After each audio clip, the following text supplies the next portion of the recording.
The wind came down from the mountains like something with teeth. Savannah Hale stood in the doorway of the cabin, watching the snow blow sideways across the clearing, and tried to remember what it felt like not to be cold. Not just cold in her bones, that was normal now, 3 months into the Montana winter of 1882, but cold in the place where hope was supposed to live. That was the part that scared her, the part she couldn't let her siblings see. Behind her, in the cabin's single room, 12-year-old Michael was trying to get the fire going again, with damp wood that smoked more than it burned. 9-year-old Clara sat on the edge of the bed they all shared, wrapped in every blanket they owned, coughing. And little James, just 6, was crying quietly in the corner because he was hungry, and there wasn't anything left to give him except the last quarter of a potato and some flour mixed with water. Savannah closed the door and leaned against it. The hinges were loose. Everything was loose. The whole cabin felt like it was held together with frozen mud and wishful thinking. "Mike, let me," she said, crossing to the fireplace. "I can do it," he snapped, not looking at her. She knelt beside him anyway. His hands were shaking. From cold or frustration, she couldn't tell. Probably both. She took the flint from him gently and struck it 3 times before a spark caught. The kindling smoked, then flickered, then finally gave them a flame that looked almost cheerful if you squinted. "See?" she said. "Just needed a woman's touch."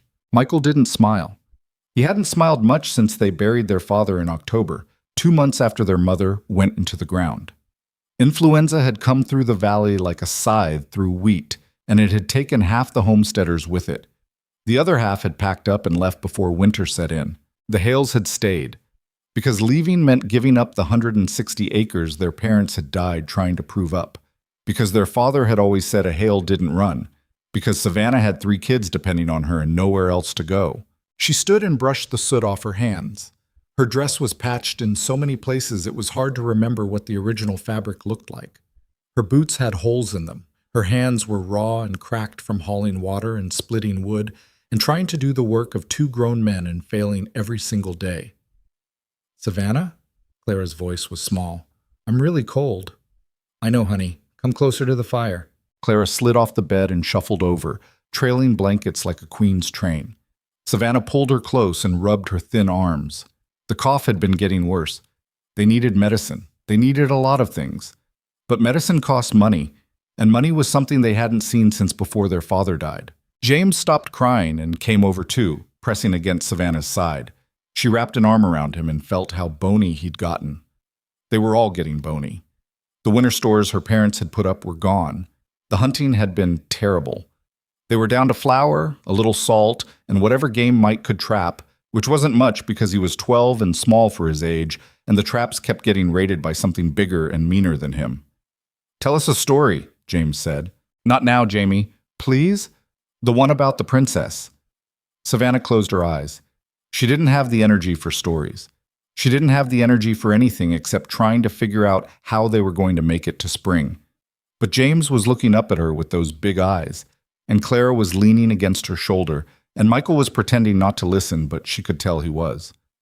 "All right," she said, "once upon a time." The sound of hoofbeats cut her off. Savannah's heart kicked in her chest. She stood up fast, pulling the kids behind her. Hoofbeats in winter meant one of 2 things, someone lost or someone looking for something. And out here, people who came looking usually weren't bringing good news. "Mike, get the rifle." He was already moving, pulling their father's old Springfield from its place above the door. Savannah took it from him and checked the chamber. 1 round. They had 1 round left because ammunition was expensive, and they'd used the rest trying to keep food on the table. The hoofbeats stopped outside. Savannah positioned herself in front of the door, rifle raised, hand steadier than she expected. Behind her, she could hear Clara's breathing go fast and shallow. James whimpered. Michael stood off to her left, holding the fire poker like a weapon. A knock rattled the door. "Who is it?" Savannah called. "Name's Wyatt Granger. I'm not here to cause trouble." The name hit her like cold water. Granger. Everyone in the valley knew that name. Thomas Granger owned the biggest ranch in 3 counties, ran about 5,000 head of cattle, and had enough money and influence to do pretty much whatever he wanted. The Grangers had been buying up land and pushing out homesteaders since before Savannah was born. "We don't want anything from you," she said through the door. "Didn't figure you did. But it's 15 below out here and my horse is about done. I'm asking for shelter, not making demands. Savannah looked at Michael. He shook his head hard. She didn't blame him. Letting a Granger into your house was like inviting a wolf to dinner.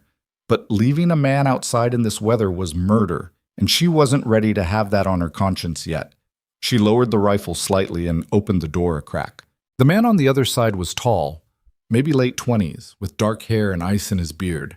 He was wrapped in a heavy coat that probably cost more than their entire cabin, and his horse, a big bay gelding, looked half frozen and exhausted. His eyes were gray and very direct. "Just you?" Savannah asked. "Just me." "You armed?" "Yes, ma'am. But I'll hand it over if that's what it takes to get warm." She studied him. He looked tired. Not dangerous tired, just regular human tired. The kind of tired you got from riding too long in bad weather. Still, he was a Granger. "You can come in," she said finally, "but the rifle stays pointed at you until I decide otherwise." "Fair enough." She stepped back and let him in, keeping the Springfield up and ready. He had to duck under the doorframe. He was even taller inside than he'd looked outside. He glanced around the cabin, took in the smoking fire, the 3 underfed kids, the bare walls, the empty shelves, and something shifted in his expression. Not pity, exactly. Something else. "Appreciate this," he said. He unbuckled his gun belt slowly and held it out. "Here." Savannah nodded at Michael, who came forward and took it, stepping back fast like the thing might bite. Wyatt Granger moved over to the fire and held his hands out to the flames. Nobody spoke.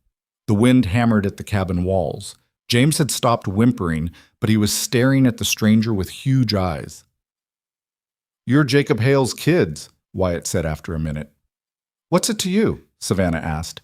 "Nothing, just recognizing the name." He turned to look at her. "Heard about what happened. I'm sorry." "We don't need your sorry." "Didn't say you did." They stared at each other. Up close, his eyes weren't as cold as she'd thought. They were just careful, watchful, like he was used to people not trusting him. "How long were you riding?" she asked. "Most of the day. Coming back from Billings. Long way in this weather. Longer than I planned. Storm caught me south of the pass." He looked at the kids again. "You got enough food?" "We're fine," Savannah said quickly. "Didn't ask if you were fine. Asked if you had enough food." "That's none of your business." "Maybe not." He reached into his coat and pulled out a small bundle wrapped in cloth. "But I've got some jerky here that's going to go to waste if someone doesn't eat it." He held it out. Nobody moved. "It's not poisoned," he said. "And I'm not trying to buy anything from you. Just don't like waste." Savannah wanted to throw it back in his face, wanted to tell him they didn't need charity from people like him. But James was staring at that bundle like it was the answer to every prayer he'd ever said, and Clara had stopped coughing just to watch, and Michael's throat was working like he was trying not to swallow. "Fine," she said. "Give it to Mike." Wyatt tossed the bundle to Michael, who caught it and immediately started unwrapping it. Inside was more jerky than they'd seen in 2 months, plus some hardtack and what looked like dried apples. "Clara, James, get over here," Michael said, and the 2 younger kids swarmed him. Savannah watched them tear into the food and felt something crack open in her chest. Gratitude, shame, anger, all of it at once, too big to sort out. "You didn't have to do that," she said quietly. "I know. Why did you?" Wyatt looked at her for a long moment. "Because I've got 3 younger sisters, and if they were out here alone, I'd hope someone would do the same." That surprised her. She'd heard a lot about the Grangers over the years, how ruthless they were, how they crushed anyone who got in their way, but nobody had ever mentioned that Thomas Granger's son had sisters, or a conscience. "You can stay until the storm breaks," she said. "Then you leave." "Understood." He settled down by the fire, and Savannah lowered the rifle finally, propping it against the wall within reach. The kids were eating with the kind of desperate focus that made her throat tight. When was the last time they'd eaten something that wasn't flour paste or weak broth? "What's your name?" Wyatt asked James. James looked up, cheeks bulging with jerky. "James Hale. That's a good, strong name. Our pa said so, too." "He was right." Wyatt looked at Clara. "And you?" "Clara. That's Michael." "Nice to meet all of you." Wyatt glanced at Savannah. "Don't think I caught your name." "Savannah." "Savannah," he repeated like he was trying it out. "That's pretty." "It's a name." Fair enough. The wind screamed outside and the fire popped. Clara finished her jerky and leaned against Michael's shoulder, eyes drooping. James was already half asleep on the floor, still clutching a piece of hardtack. Savannah watched them and felt the exhaustion rolling over her in waves. She'd been running on nothing for so long that she barely remembered what it felt like to rest. "How old are you?" Wyatt asked. 22.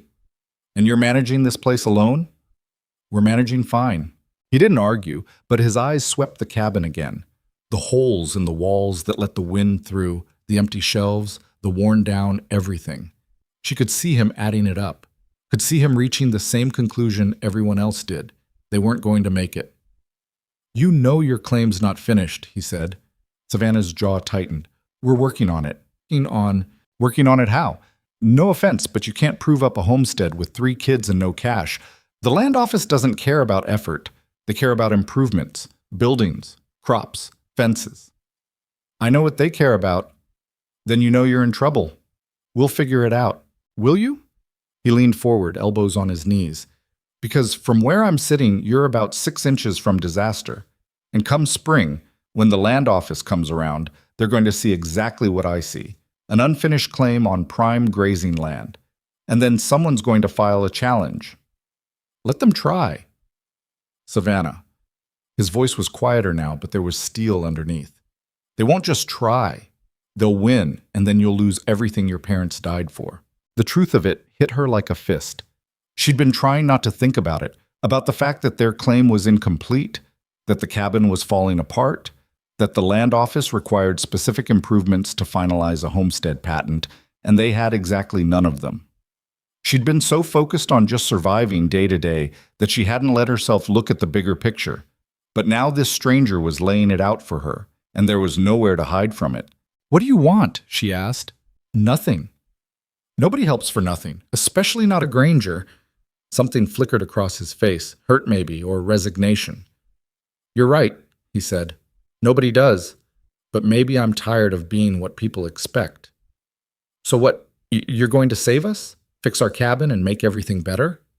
"No, I'm going to offer you a deal." There it was. Savannah felt the ice settle back into her spine. "I'm listening." "I help you finish the improvements. Get the cabin fixed. Help with whatever the land office needs to see. In return, you let me graze some cattle on the back 40 acres come spring." "That's it?" "That's it. And when we say no? Then I leave when the storm clears and you go back to doing whatever you were doing before I showed up." "But Savannah," he looked at her dead on, "you're not going to make it to spring, not like this. You know it, and I know it."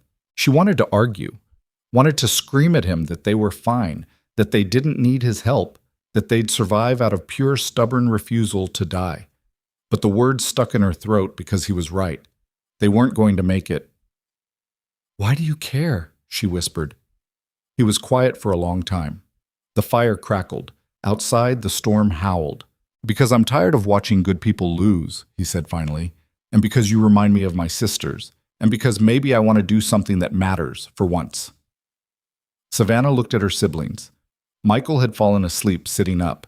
Clara was curled against him. James was snoring softly on the floor. They looked so small, so fragile. How had she ever thought she could do this alone? "If I say yes," she said slowly, "we do this on my terms. This is our land, our home.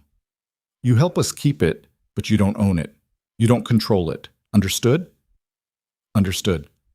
And if you try anything, if this is some scheme to steal our claim or trick us, I will put that bullet through your skull before you can blink." He almost smiled. "Noted." She held out her hand. "Deal." His hand was warm and rough with work. They shook once, firmly, and something shifted in the air between them. An agreement. A truce. Maybe the beginning of something neither of them could see coming. "Storm's letting up," Wyatt said, glancing toward the door. "You can stay until morning," Savannah said. "It's not safe to ride in the dark." "Appreciate it." She settled back against the wall, rifle across her lap, and watched him bank the fire. He moved with the easy confidence of someone who'd done this 1,000 times, someone who knew how to survive. "Wyatt," she said. "Yeah?" "Why were you really out here?" He paused, then looked at her. My father's planning to file challenges on about a dozen homesteads come spring. Yours is one of them. I wanted to see it for myself before he sent his lawyers. The cold came back sharp and sudden. And? And I'm going to make sure he doesn't win. Why? Because it's wrong. He said it simply, like it was the most obvious thing in the world. And because someone needs to start standing up to him. Savannah didn't know what to say to that. Didn't know if she could trust him. But in that moment, with her siblings asleep and the storm finally quiet, and a stranger offering the first real hope she'd felt in months, she let herself believe. Just for a minute. Just long enough to feel something other than fear. Go. The next morning dawned clear and brutally cold. Savannah woke to find Wyatt already gone, his horse's tracks leading north toward the Granger ranch. On the table, he'd left a small sack of coffee beans, real coffee, not the chicory substitute they'd been drinking, and a note written in neat handwriting. I'll be back in 3 days. Start making a list of what needs fixing. W.G. Michael picked up the coffee beans like they might disappear. Is he serious? I don't know, Savannah said. Do you think he'll come back? She looked out the window at the tracks disappearing into the snow. I don't know that either. But 3 days later, exactly as promised, Wyatt Granger came riding back through the snow with a pack mule loaded down with lumber, nails, tar paper, and tools. He didn't ask permission, he just started working. First, he fixed the door, then the window frames. Then he climbed up on the roof and patched the holes that had been letting snow into the loft. Michael followed him around like a puppy, handing him tools and asking questions, and Wyatt answered every single one with patience Savannah wouldn't have expected from a cattle baron's son. Clara warmed up to him slower, but by the end of the first day she was showing him her collection of rocks and telling him about the deer she'd seen last summer. James appointed himself Wyatt's official helper and took the job very seriously, which mostly meant standing nearby and offering encouragement. Savannah watched all of this from a careful distance, rifle always within reach, waiting for the catch, for the moment when Wyatt would reveal what he really wanted. But it didn't come. He just kept working. On the second day, he brought meat, 2 rabbits and part of a deer. He showed Michael how to set snares properly, where to place them, how to check them without scaring off future game. Michael soaked it up like drought-dry earth soaking up rain. On the third day, he brought more supplies and news. Talk to the land office in Helena, he said, hammering a board into place on the cabin's north wall. Your father filed the initial claim, but he didn't finish the patent application before he died. You've got until May to complete the improvements and pay the fees, or the claim opens up for challenge. May, Savannah repeated. That's 3 months. 3 months to finish the cabin, build a fence around at least 5 acres, and show some kind of cultivation, plus $50 in filing fees. $50 might as well have been $5,000. They didn't have 50 cents. I'll work it out, she said. Wyatt paused and looked at her. I can lend you the money. No. Savannah, I said no. We're not starting out in debt to you. It's not debt, it's help. Same thing. He set down his hammer. You know what stubbornness gets you out here? Dead. That's it. Just dead. There's no prize for suffering more than you have to. And there's no pride in taking handouts from rich men. Pride doesn't keep you warm in winter. Maybe not, but it's all I've got left. They stared at each other. The tension stretched out thin and sharp between them. Finally, Wyatt sighed.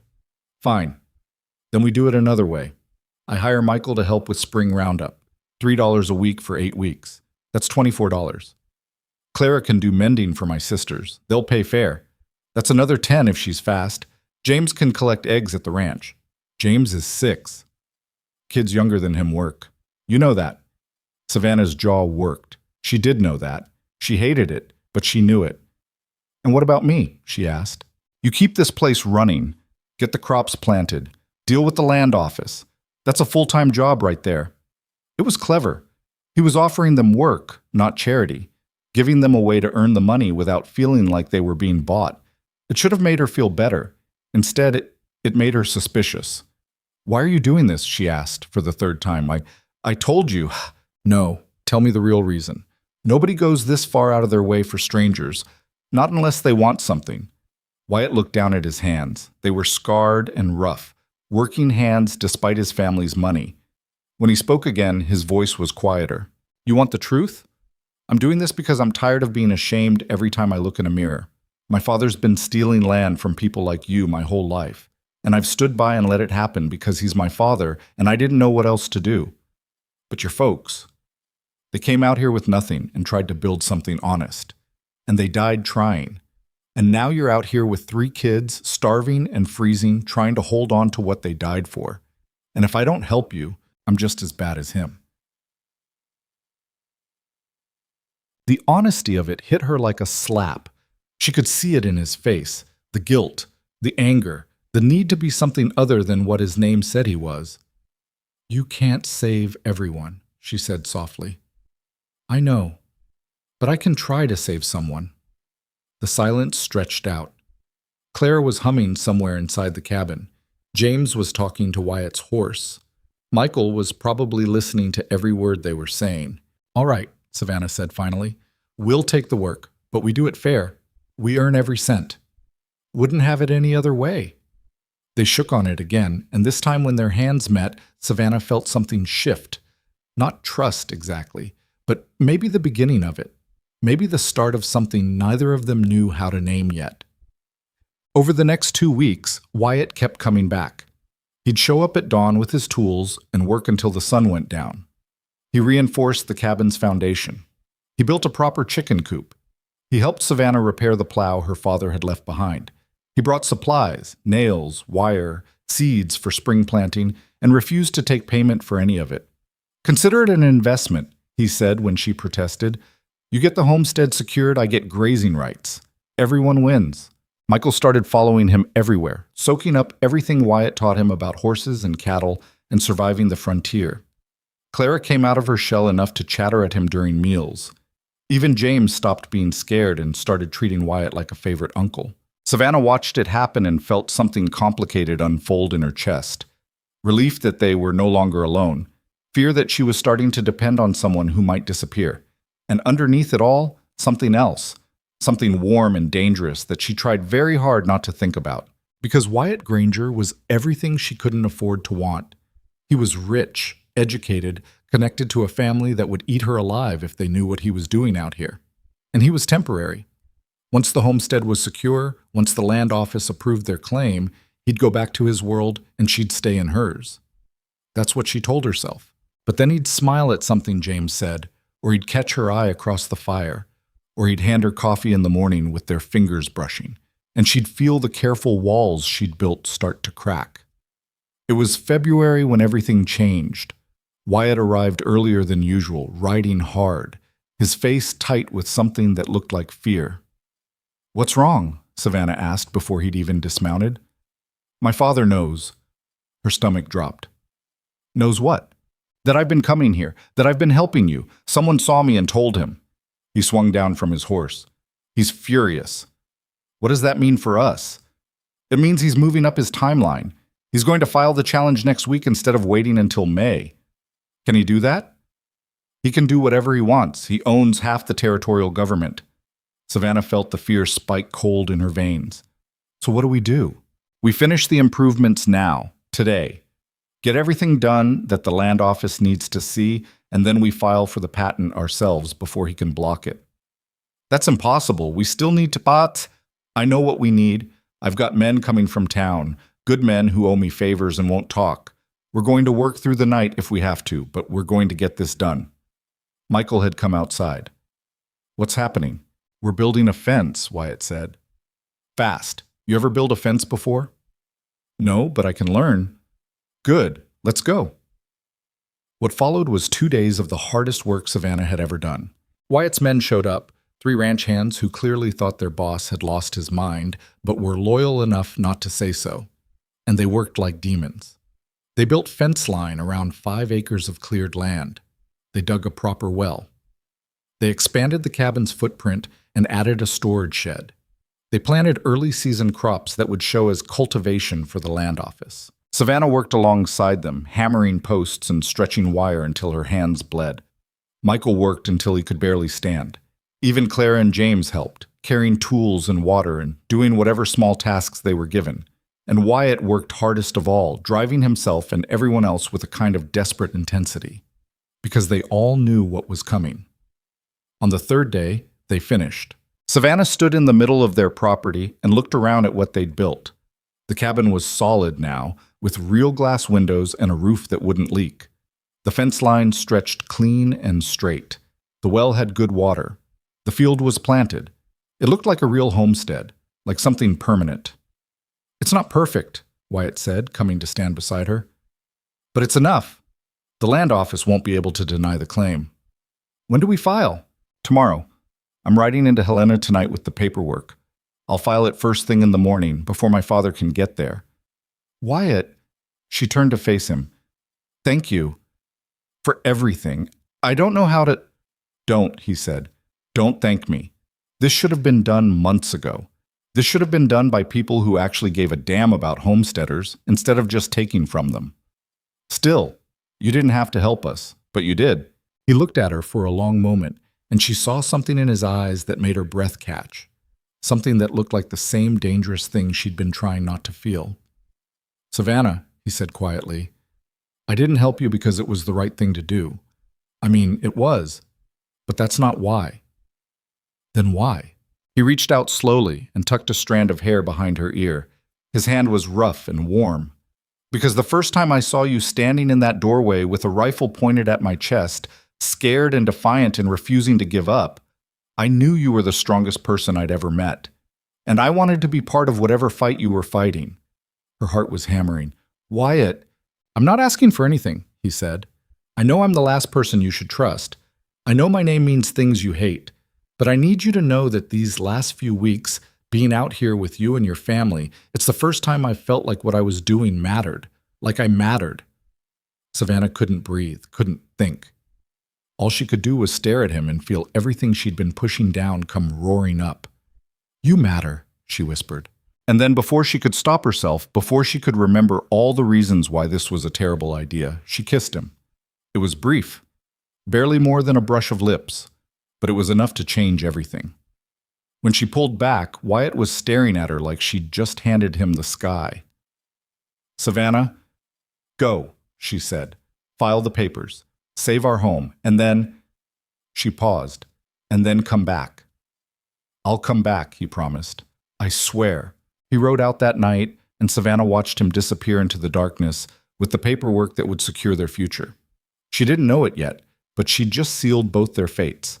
Because Thomas Granger didn't just know his son was helping homesteaders, he knew exactly which homesteader, and he was about to make sure they both paid for it. Wyatt didn't come back the next day, or the day after that. By the third day, Savannah was pacing the cabin like a caged animal, checking the ridge every 10 minutes for riders that never appeared. Michael kept asking questions she couldn't answer. Clara had gone quiet again. James sensed the tension and stayed close to his sister's skirts. "Maybe the land office was closed," Michael offered at breakfast on the fourth day. "For 4 days?" Savannah snapped, then immediately regretted it when she saw him flinch. "I'm sorry, I'm just worried," Michael finished. "Me too." She was more than worried. She was terrified, because Wyatt had promised to come back, and he'd kept every promise he'd made so far, which meant something had stopped him. And out here, things that stopped people were rarely good. On the 5th day, someone finally came. But it wasn't Wyatt. Savannah saw the dust rising from the north road around noon and felt her stomach clench. Too many riders. At least 6, maybe more. She grabbed the rifle and positioned herself on the porch while Michael herded Clara and James inside. The riders came into view 5 minutes later. 6 men on horseback, dressed like ranch hands, but carrying themselves like something harder, like men used to enforcing things.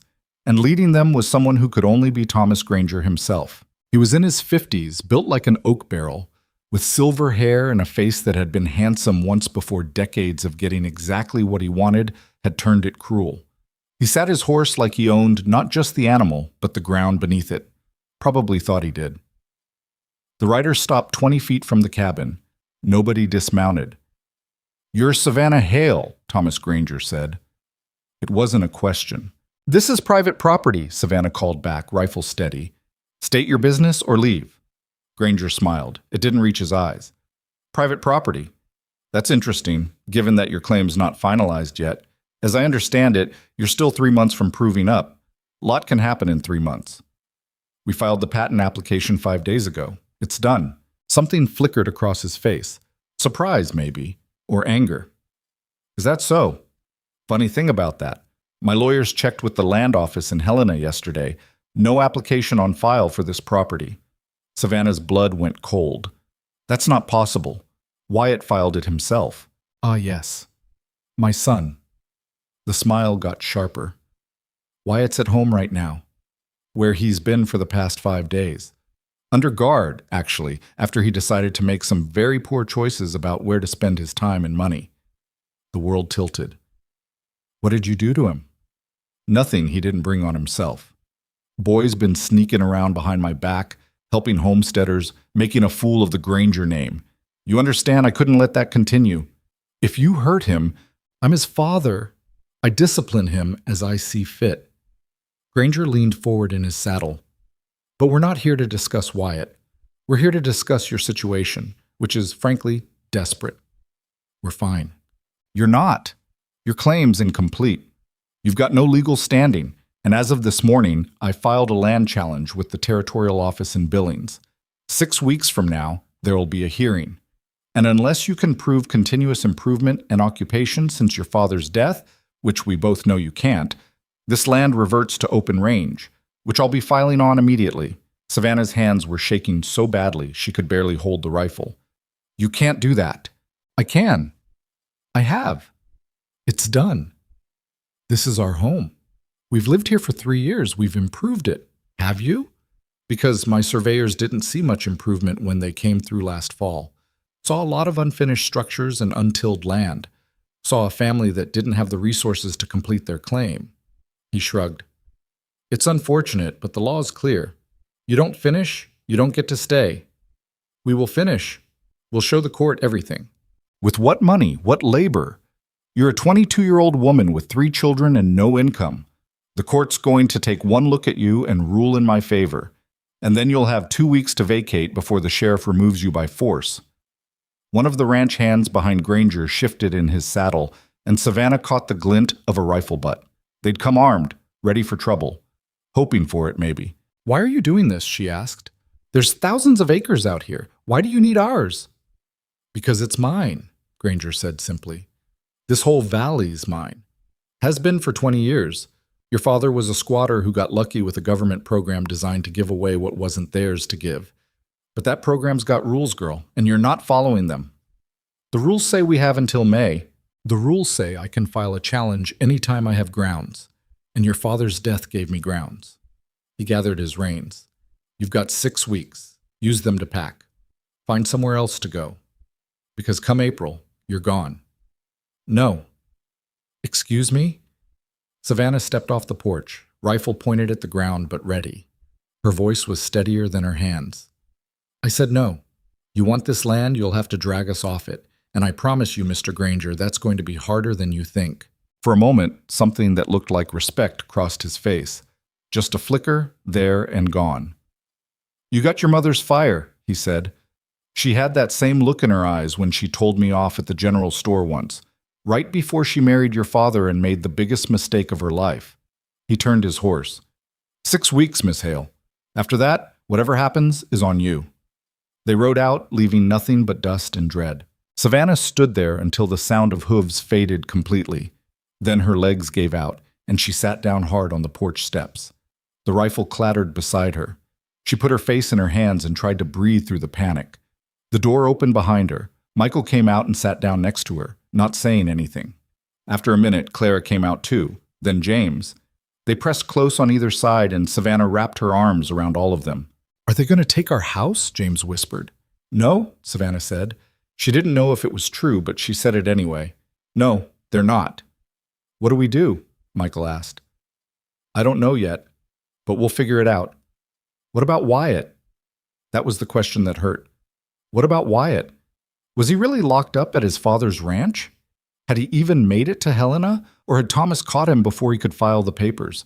And if Wyatt had filed them, where were they now? I need to go into town, Savannah said, standing up. Michael, you're in charge. Keep the doors locked. Don't let anyone in unless it's me or... She stopped. She'd almost said or Wyatt, but she didn't know if Wyatt was coming back anymore. Be careful, Michael said. I will. She saddled their old mare, a swayback roan that had been her mother's and was probably too old for this kind of trip, but was all they had, and rode south toward the nearest town. It was called Crossroads, population maybe 300, and it sat where the mining road met the cattle trail. Savannah had been there twice since her parents died, both times to buy supplies they couldn't make themselves. The town looked the same as it always did. Muddy streets, false front buildings, more saloons than churches. She tied her horse outside the land office and went in. The clerk was a thin man named Morrison, who looked like he'd never been outdoors a day in his life. He glanced up when she entered, took in her patched dress and worn boots, and went back to his paperwork. Help you? He said without looking up. I need to check on a homestead filing. Hale claim, Section 12, Township 9. Don't have anything here. All filings go through Helena. I know, but a patent application was supposed to be filed 5 days ago. I need to know if it went through. Morrison sighed and pulled out a ledger. He flipped through it slowly, running his finger down columns of names. Hale. Oh. Yeah, here. Jacob Hale, original filer, deceased October 1881. No patent application on record. Claims currently under challenge by Thomas Granger, hearing set for April 1st in Billings. That can't be right. The application was filed. I have a witness. Don't see anything here, miss. If it was filed, it wasn't filed properly. He looked at her over his spectacles. You family? It's my claim, my father's claim. Well, you'll want to get yourself a lawyer then. Challenge hearings aren't something you can handle alone. How much do lawyers cost? Good one? $100, maybe more. $100. She could work for 5 years and not save that much. Is there any way to see the actual filing, to check if something got lost? You'd have to go to Helena for that. But I can tell you right now, if Thomas Granger says it wasn't filed, it wasn't filed. Man's got lawyers going through those records every week looking for exactly this kind of thing. Savannah felt the walls closing in. There has to be something. Look, miss. Morrison's voice got a little gentler. I've seen a lot of homesteaders come through here. Most of them don't make it. It's not your fault.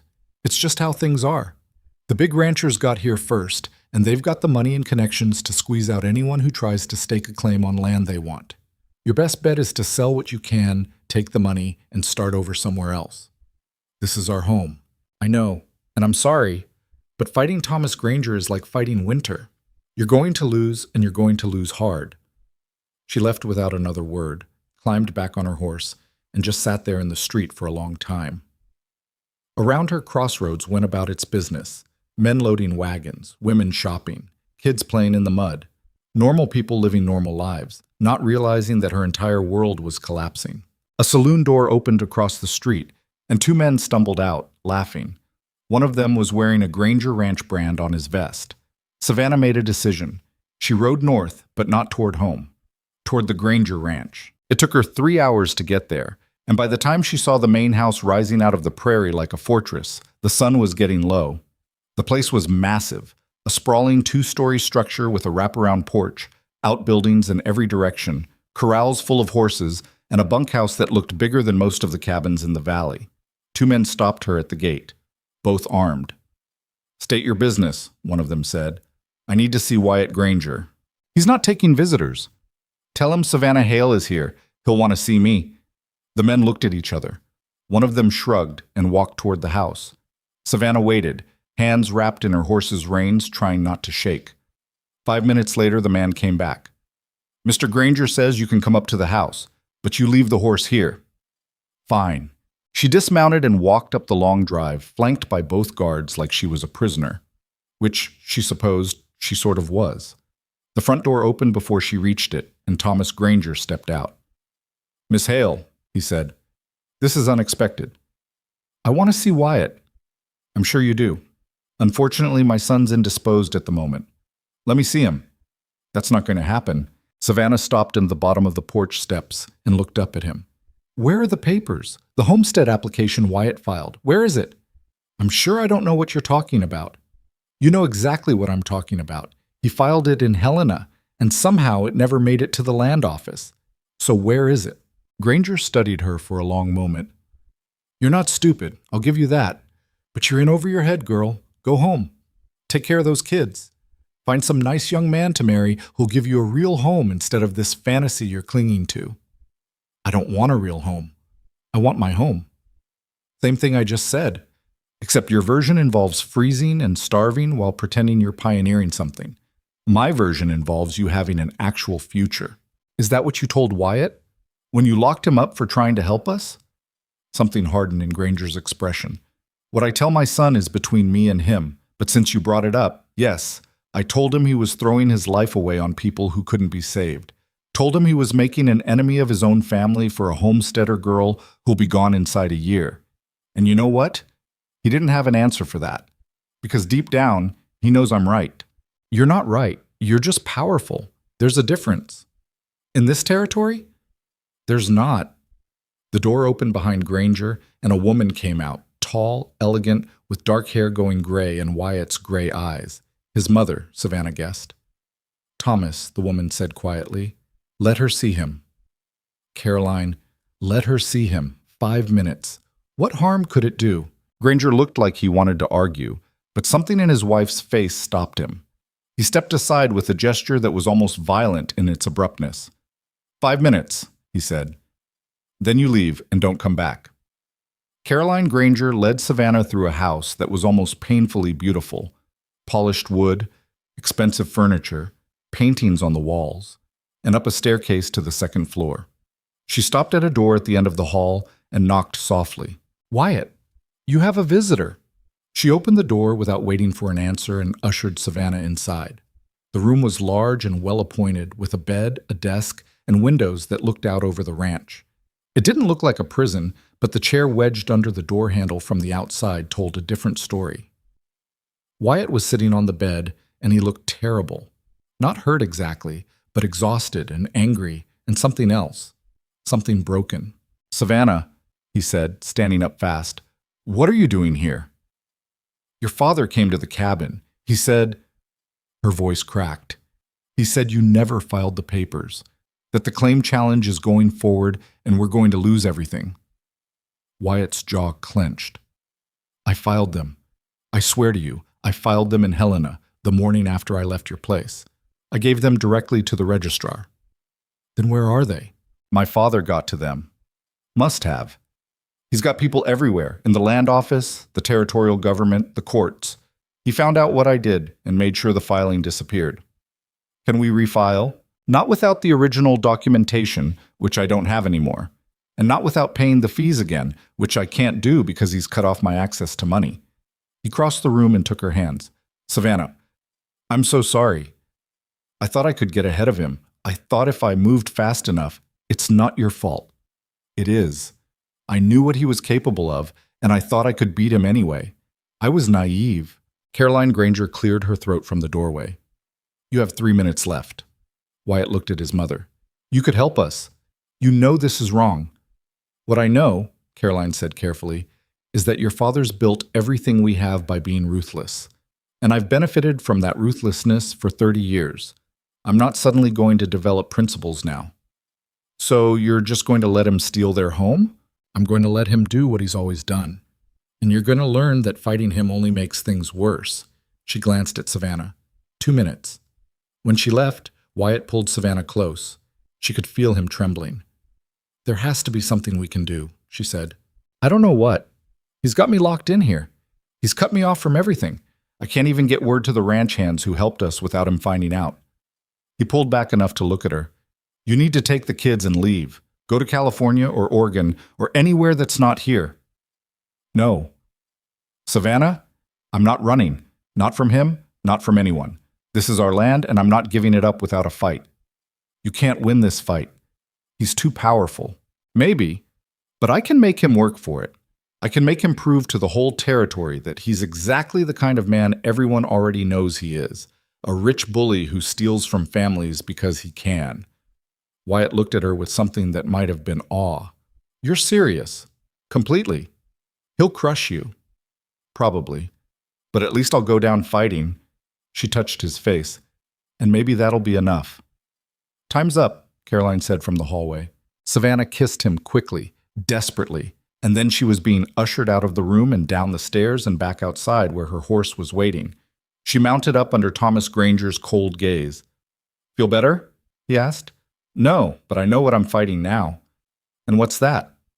"A man who's so empty inside he has to steal from orphans to feel big."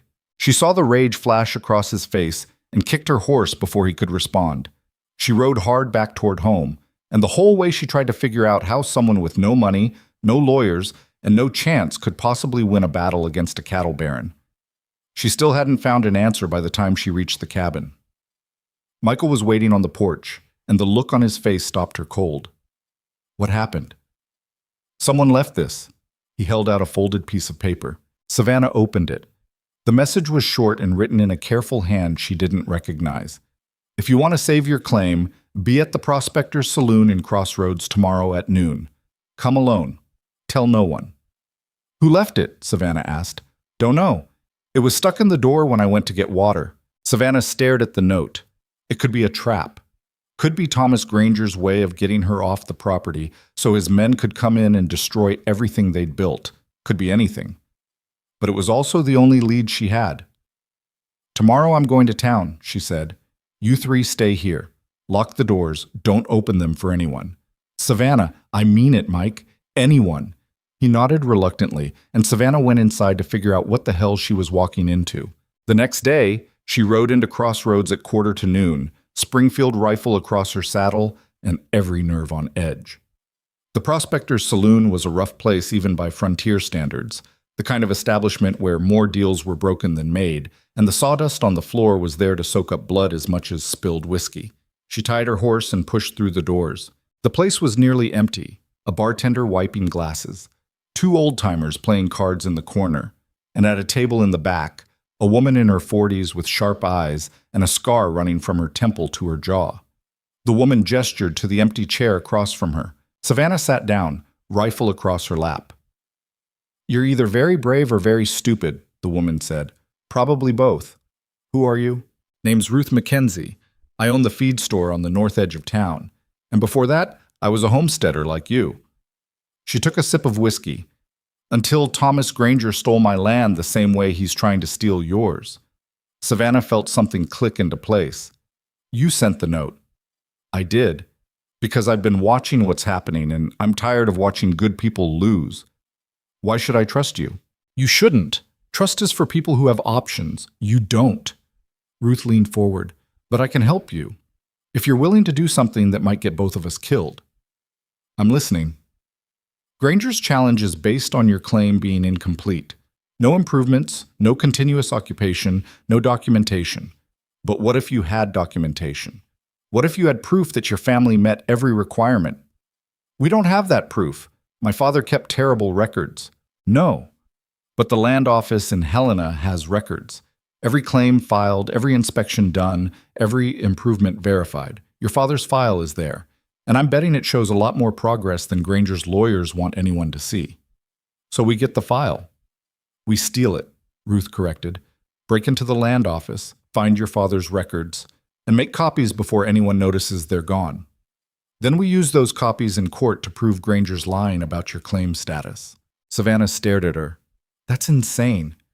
"That's frontier justice." Ruth's smile was sharp. "I've done it before. Lost my land anyway because I didn't have anyone who'd testify for me.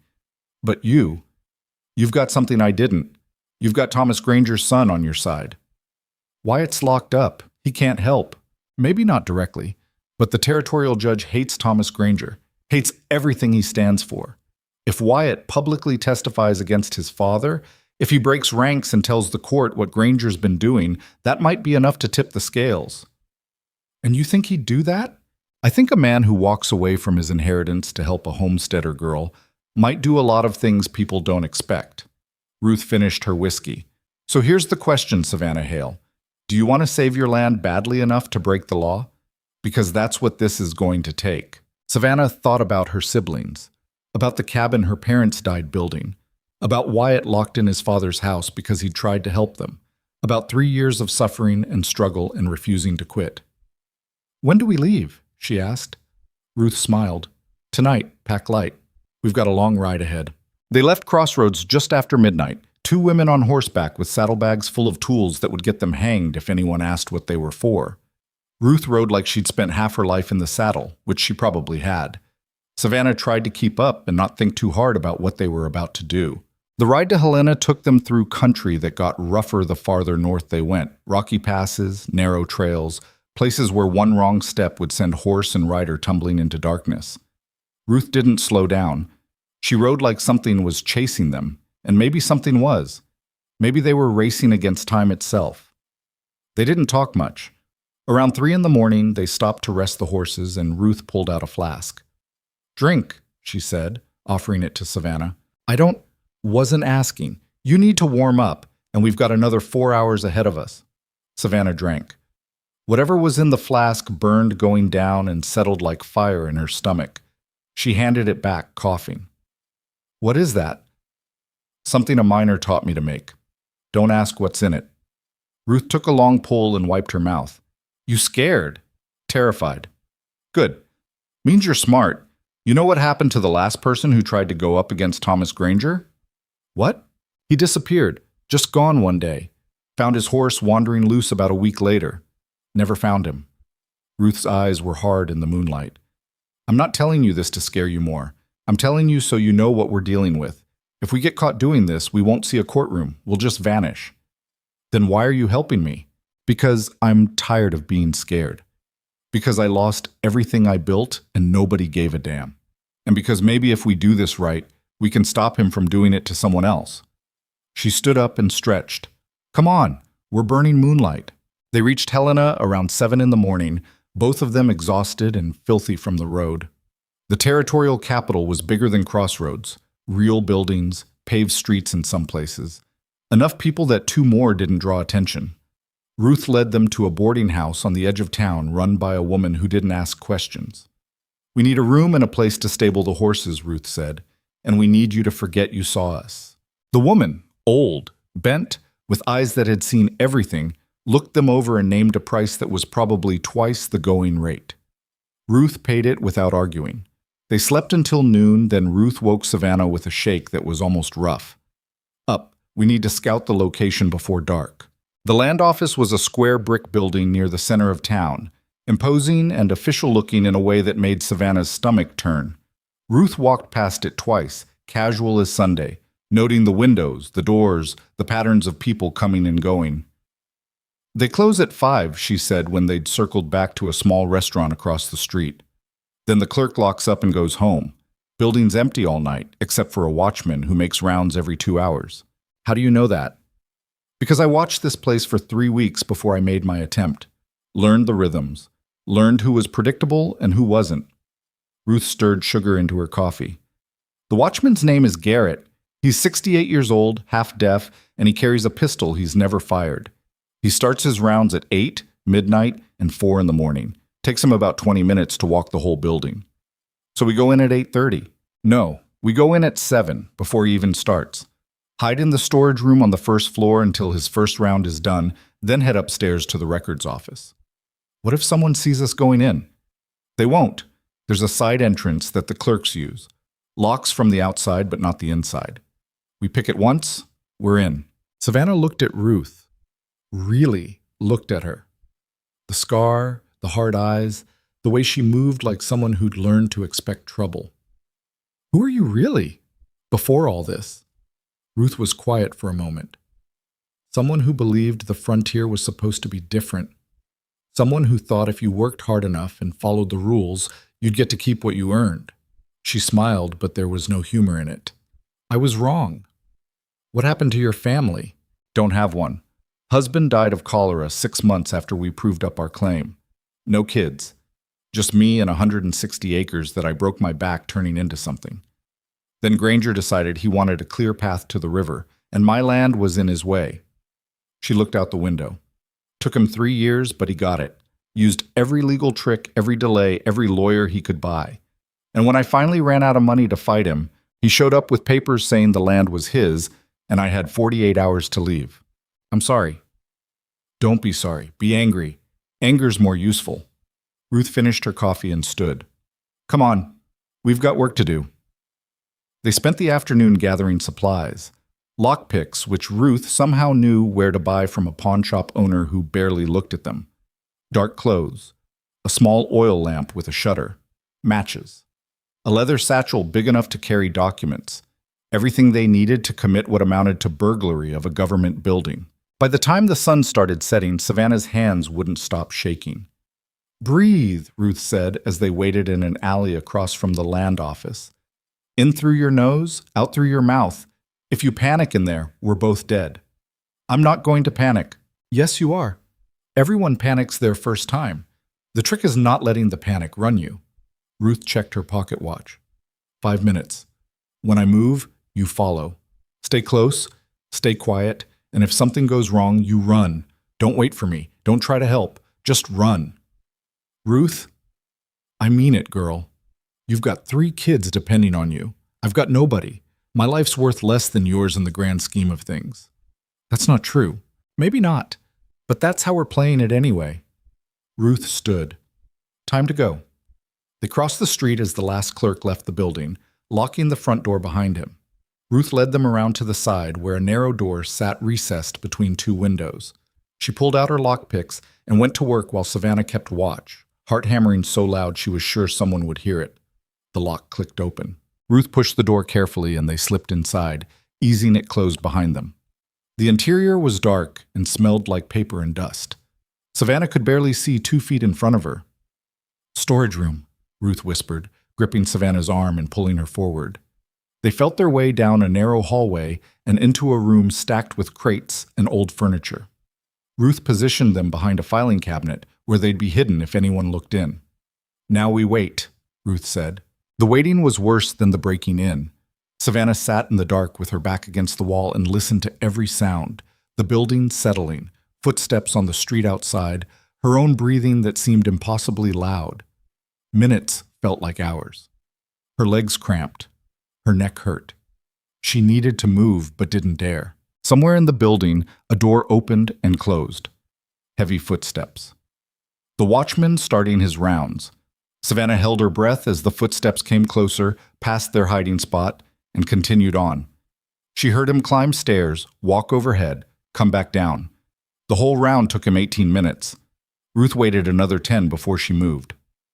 "Let's go." They crept out of the storage room and up the stairs Ruth had memorized. The records office was on the 2nd floor behind a door marked with an official seal. Ruth picked this lock too, faster than the first, and they slipped inside. The room was full of filing cabinets, each one labeled with territorial designations and date ranges. Ruth lit the oil lamp, keeping the shutter mostly closed so only a sliver of light escaped. Homestead claims are in the back, organized by township and section. "What's your property designation?" "Township 9, Section 12. Ruth moved through the cabinets with the confidence of someone who'd done this before. She found the right drawer, pulled it open, and started flipping through files. "Hale? Hale, here." She pulled out a folder thick with documents and spread them on top of the cabinet. Savannah leaned in, squinting in the dim light. The first document was her father's original claim filing, dated 1879. Behind it were inspection reports, improvement certifications, witness statements from neighbors confirming occupation and cultivation. Page after page of documentation showing that Jacob Hale had followed every requirement, met every deadline, done everything the law demanded. And at the very back of the file was something else. A letter dated 3 months before her father's death from the Territorial Land Office, approving the claim for final patent pending payment of fees. "This is it," Savannah breathed. "This proves we have legal standing. We were approved. All we needed was to pay the fees." "Which your father probably planned to do before he got sick," Ruth said. She was already pulling out paper and a pencil. "Start copying. We need exact transcripts of everything, dates, signatures, seal numbers. If we miss one detail, they'll know these are forgeries." They worked quickly, Ruth's handwriting neat and precise as she copied document after document. Savannah kept watch, listening for footsteps, checking the window for movement outside. Every minute felt like borrowed time. They were halfway through the file when Savannah heard something that made her blood freeze. Voices, coming up the stairs. "Ruth," she hissed. Ruth's head snapped up. She listened, then swore quietly and started shoving documents back into the folder. "Out, now! We're not done. We're done enough. Move." But they were already out of time. The voices were right outside the door. Ruth shoved the file back into the cabinet and killed the lamp just as the door started to open. They dove behind a row of filing cabinets as light flooded the room. 2 men entered, both wearing deputy badges. "Probably nothing," one of them was saying. "Garrett thinks he heard something, but Garrett hears ghosts every other night. Still gotta check. Those are the rules." The deputies moved through the room, their lanterns casting moving shadows. Savannah pressed herself against the wall, barely breathing, Ruth rigid beside her. One of the deputies walked right past their hiding spot, close enough that Savannah could have reached out and touched him. "See? Nothing," the first deputy said. "Told you." "Yeah, well, better safe than sorry. Granger's been on edge lately about people messing with land records. Says there's homesteaders trying to fake documentation. Granger sees conspiracies everywhere. Man's paranoid. Man's also rich enough to have us fired if we don't take his paranoia seriously." The deputies left, and Savannah waited for their footsteps to fade completely before she let herself breathe again. Ruth grabbed her arm. "We're blown. They're going to post extra guards now. We need to leave." "But the documents—" "We got enough. Trust me." They made it down the stairs and out the side door without being seen. But Savannah could hear more men arriving, voices raised, someone shouting orders. By the time they reached their horses, the land office was crawling with deputies. Ruth kicked her horse into a gallop, and Savannah followed, both of them racing through Helena's streets like the hounds of hell were behind them. Maybe they were. They didn't stop until they'd cleared the city limits and put 3 miles of open country between them and pursuit. "Did we get enough?" Savannah gasped when they finally slowed. Ruth patted her saddlebag. "Your father's original filing, 2 inspection reports, and the approval letter. It's not everything, but it's enough to prove your claim was legitimate. Enough to show Granger's lying when he says you never met the requirements. Will it hold up in court? That depends on the judge and on whether we can get Wyatt to testify." Ruth looked at her. "You said he'd help. You sure about that?" Savannah thought about Wyatt locked in his father's house, the look in his eyes when he'd said he was sorry. "I'm sure." "Then we've got a chance. Not a good one, but a chance." They rode through the night again, taking a different route back to avoid anyone who might be looking for them. Savannah was so tired she could barely stay in the saddle, but every time her eyes started to close, she'd think about her siblings alone in the cabin and force herself awake. They reached Crossroads 3 days before the hearing was scheduled in Billings. Ruth left her at the edge of town. "I can't go with you to court," she said. "If Granger sees me there, he'll know I was involved in this. And if he knows I was involved, he'll figure out where the documents came from. So what do I do?" "You take those papers to a lawyer, not one from around here. They're all in Granger's pocket. Find someone from Billings who doesn't owe him anything. Show them what you have and let them build your case." "I don't have money for a lawyer." Ruth reached into her coat and pulled out a small leather purse. "There's $80 here. It's not much, but it's enough to get someone to listen." "I can't take your money." "Yes, you can, because I'm giving it to you, and I'm not taking no for an answer." Ruth's voice went soft. "Let me do this, Savannah. Let me help finish what I couldn't finish for myself." Savannah took the purse, throat tight. "Thank you." "Don't thank me yet. Thank me after you win." Ruth gathered her reins. "And Savannah, get Wyatt out of that house, however you have to do it. Because without him standing up there and telling the truth about his father, those papers aren't going to be enough." Then she was gone, disappearing back toward wherever she'd come from, leaving Savannah alone with stolen documents and 3 days to figure out how to win an impossible fight. Savannah rode straight home and found Michael, Clara, and James exactly where she'd left them, scared but safe. Michael had kept the fire going. Clara had been rationing the food. James had cried himself sick twice but hadn't opened the door for anyone. "I'm sorry," Savannah said, pulling all 3 of them close. "I'm so sorry I left you alone." "Did you find a way to save the house?" Michael asked. "Maybe. I don't know yet." She looked at them. "But I need you to trust me. Can you do that?" They nodded, and Savannah felt the weight of their faith settle on her shoulders like stones. The next morning, she rode to Billings. The town was bigger than Helena, a real city with hotels and shops and a courthouse that looked like it meant business. She found a lawyer's office on the 2nd floor of a building near the railroad depot. The sign on the door read, "Daniel Webster, attorney at law." The man who answered her knock was younger than she expected, maybe 35, with ink stains on his fingers and a skeptical expression. "Help you?" I need a lawyer for a land claim hearing. I don't do homestead cases, they're messy and they don't pay. I have $80. Webster's eyebrows went up slightly. That's about half what I'd normally charge, but it's a start. What's the situation? Savannah told him everything. Her father's death, the incomplete claim, Thomas Granger's challenge, Wyatt's attempt to help, the stolen documents from Helena. Webster listened without interrupting, his expression getting darker the longer she talked. You broke into a government building, he said when she finished. Yes. That's a felony. If anyone finds out, you'll go to prison. I know. And you expect me to use illegally obtained evidence in court? I expect you to use evidence that proves my family has legal standing. I don't care where it came from. Webster was quiet for a long moment. Then he held out his hand. Let me see the documents. Savannah handed over the papers Ruth had copied. Webster spread them on his desk and studied them carefully, checking dates, comparing signatures, reading every word. These are good, he said finally. Really good. If these are legitimate copies of what's actually in the land office files, they completely undermine Granger's case. So you'll represent us? I'll represent you, but you need to understand something. Thomas Granger owns half the territorial government. He's going to bring lawyers who'll make me look like a schoolboy. And Judge Hendricks, who's hearing your case, is known for being sympathetic to established landowners, meaning he's corrupt, meaning he believes that people who've been here longer deserve more consideration than newcomers, which usually works out in favor of the cattle barons. Webster gathered the papers. But Hendricks is also proud. He doesn't like being made a fool of.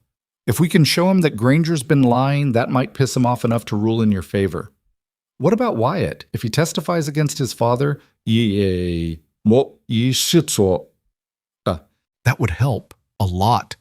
Granger's own son turning on him would be devastating. But can you actually get him to the courthouse?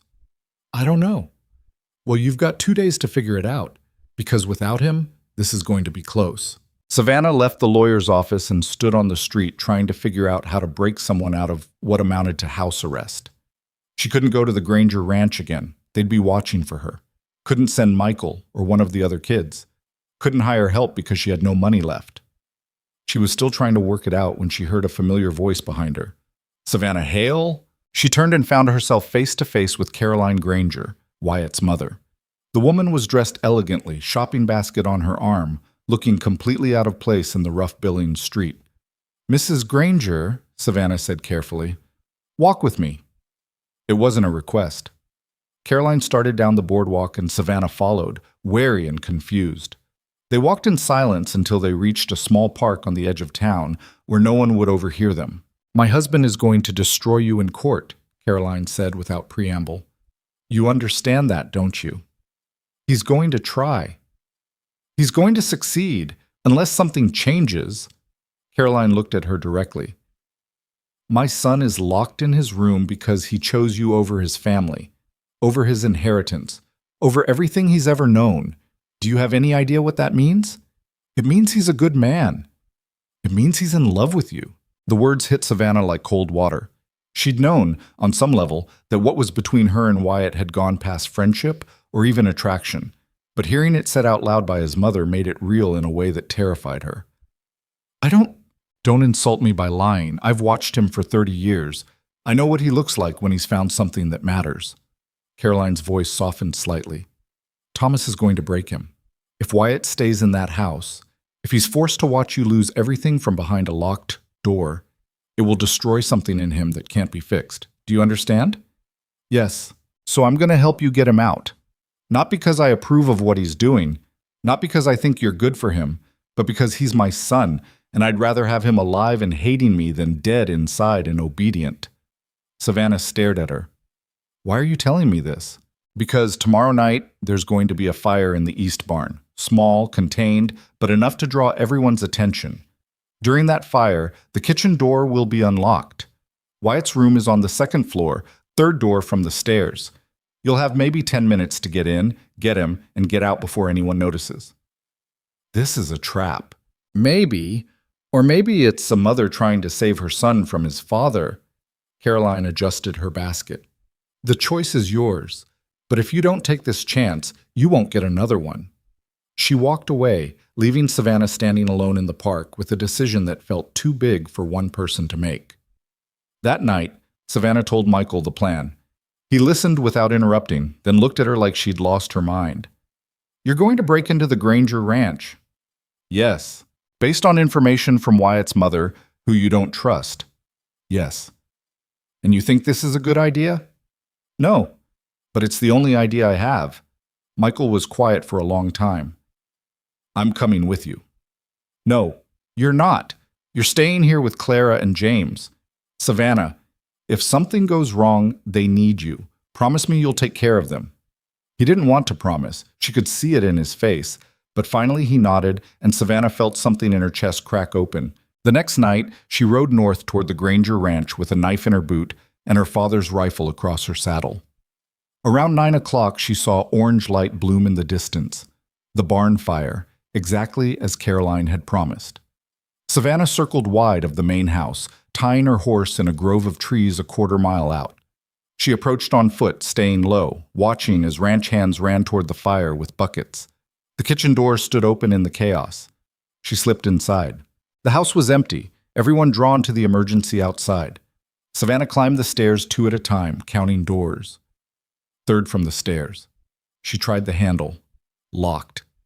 "Wyatt," she hissed through the door. "It's me." The chair wedged under the handle from the outside clattered as someone moved it. The door opened and Wyatt stood there, shock written across his face. "Savannah? What are you—" "We're leaving. Now."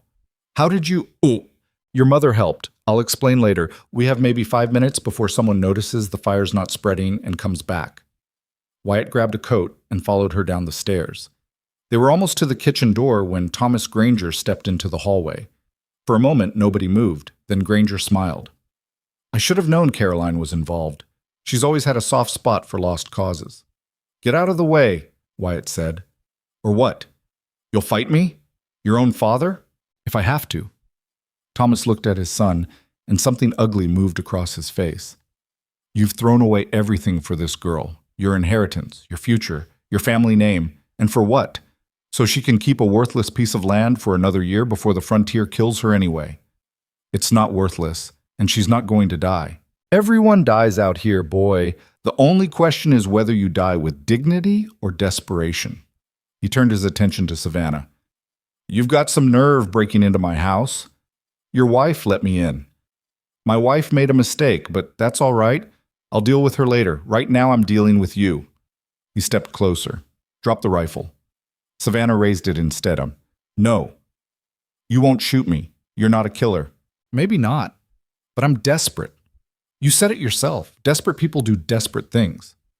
For a moment she thought he might call her bluff, but then footsteps sounded outside and Granger's attention flicked toward the door. Wyatt grabbed Savannah's arm and they ran. They burst out of the house and sprinted toward the trees where she'd left her horse. Behind them, Granger was shouting orders, and within seconds, men were mounting up to pursue them. "We're not going to make it," Wyatt gasped as they ran. "Yes, we are." They reached the horse, and Wyatt vaulted up, pulling Savannah up behind him. She wrapped her arms around his waist, and he kicked the horse into a dead run, crashing through underbrush toward open country. The pursuit followed, maybe 5 or 6 riders, close enough that Savannah could hear them shouting. A gunshot cracked through the night, then another. The horse screamed and stumbled, but kept running. They made it a mile before the horse finally went down, legs giving out from exhaustion or blood loss or both. Wyatt and Savannah hit the ground hard and rolled. She tasted dirt and blood. Her shoulder screamed where she'd landed on it. "Run," Wyatt said, hauling her up. They ran on foot now, through dark woods with pursuit closing in. Savannah's lungs burned. Her legs felt like they belonged to someone else. But she kept moving because stopping meant capture, and capture meant losing everything. Then they broke through the trees and saw it. The cabin, small and worn and home.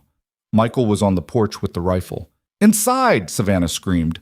They crashed through the door, and Michael slammed it shut behind them, throwing the new bolt Wyatt had installed weeks ago. Outside, the riders pulled up, circling the cabin like wolves around wounded prey. Thomas Granger's voice cut through the darkness. "Send my son out, or I'll burn you out." Savannah looked at Wyatt. His face was cut, his hands shaking, but his eyes were clear. "What do we do?" she whispered. "We make him prove he's exactly what everyone already knows he is." Wyatt crossed to the door and threw it open. "You want me? Come get me. But you're going to have to come through her to do it." The standoff lasted until dawn, and by morning, everything had changed. Thomas Granger sat on his horse in the gray pre-dawn light, staring at the cabin where his son had just chosen a homesteader girl over his own blood. Behind him, 5 ranch hands waited for orders that didn't come. Inside the cabin, Savannah could see shadows moving, Clara and James huddled together, Michael at the window with the rifle, Wyatt standing near the door like he was ready to walk out and face whatever came next. "You think this changes anything?" Granger finally called out. "You think standing in that shack makes you noble?" "I think it makes me something you've never been," Wyatt shouted back. "Honest." One of the ranch hands shifted nervously. Another whispered something Savannah couldn't hear. Thomas Granger's face had gone the color of old brick.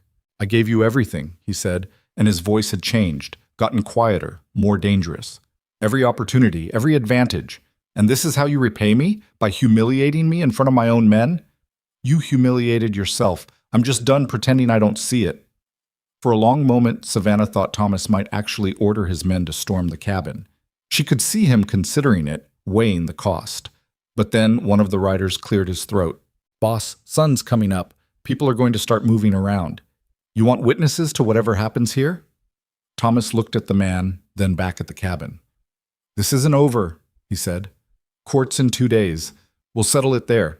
Legal and public, so everyone can see what happens to people who go against me."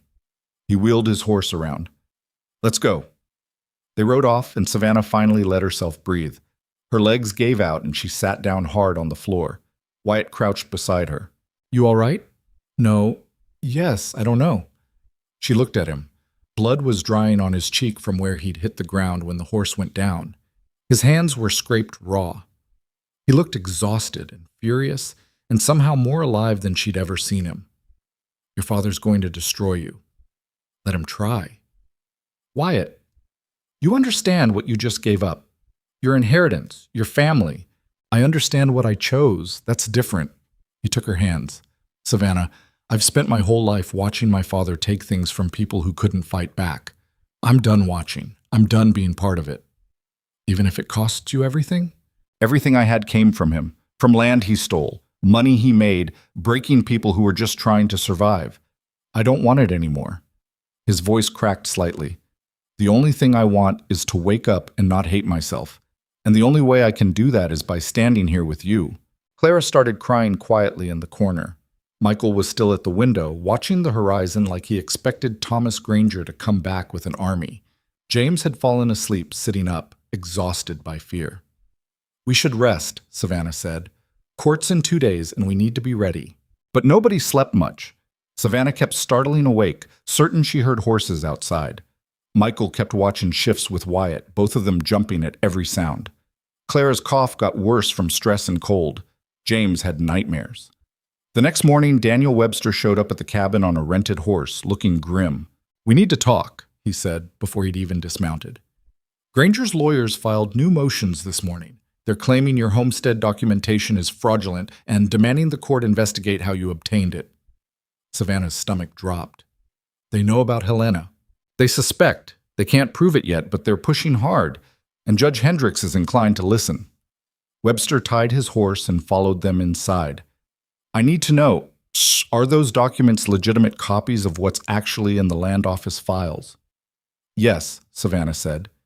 "Can you prove it?" "Not without admitting how we got them." Webster swore quietly. "That's what I thought. So here's where we stand. The documents are solid, but if Granger's lawyers can create enough doubt about their authenticity, Hendricks might throw them out entirely, which means our whole case collapses." "What about Wyatt's testimony?" Savannah asked. "That's our best shot now. If he gets up there and tells the court what his father's been doing, the intimidation, the land grabs, the corruption, it might be enough to override questions about the documents." Webster looked at Wyatt. "You ready for that? Because they're going to come after you hard. Your own father's lawyers are going to try to destroy your credibility." "I'm ready," Wyatt said. "Good, because you're going to need to be." Webster pulled out a folder. I've been digging into Granger's past cases. Found at least 8 other homesteaders he's pushed out using the same tactics. If we can establish a pattern of behavior, show the court this isn't an isolated incident, it strengthens our argument that he's acting in bad faith. Can we get those homesteaders to testify? Savannah asked. Most of them are gone. Left the territory, went back east, disappeared. But I found 2 who are still around and willing to talk. One's a farmer named Morrison who lost his claim 5 years ago. The other's a widow named Ellen Price who's been fighting Granger in court for 3 years. Will their testimony be enough? Honestly, I don't know. Hendricks is unpredictable, but it's better than walking in with nothing. Webster stood. Court convenes at 9 tomorrow morning. Be there early. Dress as well as you can. Appearances matter to judges. And Wyatt, you need to be prepared for what your father's going to say about you. It won't be pleasant. After Webster left, Savannah pulled out the one decent dress she owned, the one her mother had worn to church, back when they still went to church. It was too big on her now, after months of not eating enough, but it would have to do. She tried to wash the worst of the stains out and hung it near the fire to dry. Wyatt watched her work. You don't have to do this alone, he said quietly. When we're in that courtroom, I'll be right there. I know. And after whatever happens, we'll figure it out together. She looked at him. What if we lose? Then we find another way. There's always another way. Not always. Sometimes there's just losing. Savannah. He crossed to her and tilted her face up. Listen to me. I've watched you keep 3 kids alive through a Montana winter with almost no resources. I've watched you stare down my father without flinching. I've watched you risk everything to fight for what's yours. You don't know how to quit. Neither do I. So whatever happens tomorrow, we're not done. She wanted to believe him, wanted to trust that determination and rightness would be enough. But she'd seen too much of how the world actually worked to have that kind of faith anymore. That night, she lay awake listening to her siblings breathe and Wyatt moving quietly around the cabin, keeping watch. Sometime around midnight, she got up and found him sitting by the fire. Can't sleep? He asked. Too much in my head. She sat down beside him. Tell me something true. Like what? Like why you really came here that first night. The real reason. Wyatt was quiet for a long time, staring into the flames. My father had a list, he said finally. Homesteads he was planning to challenge. Yours was at the top because it's the best land. Water access, good grazing, close to the cattle trail. He sent me out to scout it, see how vulnerable you were. Report back on whether you were worth the legal fight, or if you'd just fold. But you didn't report back. No. Because I got here and saw you standing in that doorway with a rifle and 3 scared kids behind you, and I realized you were exactly the kind of person my father destroys. Strong enough to fight, but not strong enough to win. And I couldn't... His voice broke slightly. I couldn't be part of that anymore. So I came back. And I kept coming back. And somewhere along the way it stopped being about guilt and became about you. What about me? Everything about you. The way you never complain even when you're exhausted. The way you look at your siblings like they're the only thing in the world that matters. The way you stood up to my father like you were 10 feet tall instead of half-starved and terrified. He looked at her. You made me want to be better than I was. Better than my name says I should be. Savannah felt tears burning behind her eyes. I'm not special, Wyatt. I'm just stubborn. You're a lot more than stubborn. What if we lose tomorrow? What if the judge rules against us and we have to leave? Then we leave. We take the kids, we go somewhere else, and we start over. That's not what I want. I know, but wanting something doesn't mean we get it. He took her hand. My father taught me that. The frontier taught you that. We both know how this could end, but we're fighting anyway, because not fighting means letting him win, and I'm done letting him win. They sat together in silence until the fire burned down to coals and the sky started lightening in the east. Then they woke the kids, dressed in their best clothes, and loaded into the wagon for the ride to Billings. The courthouse was already crowded when they arrived. News had spread about the hearing. Thomas Granger's son turning against him was the kind of scandal people came out to watch. Savannah saw curious faces, hostile faces, a few that looked almost sympathetic. Ruth Mackenzie was there, standing in the back where she wouldn't be noticed. She gave Savannah a small nod. Daniel Webster met them at the entrance. Granger's here with 4 lawyers. All of them from Helena.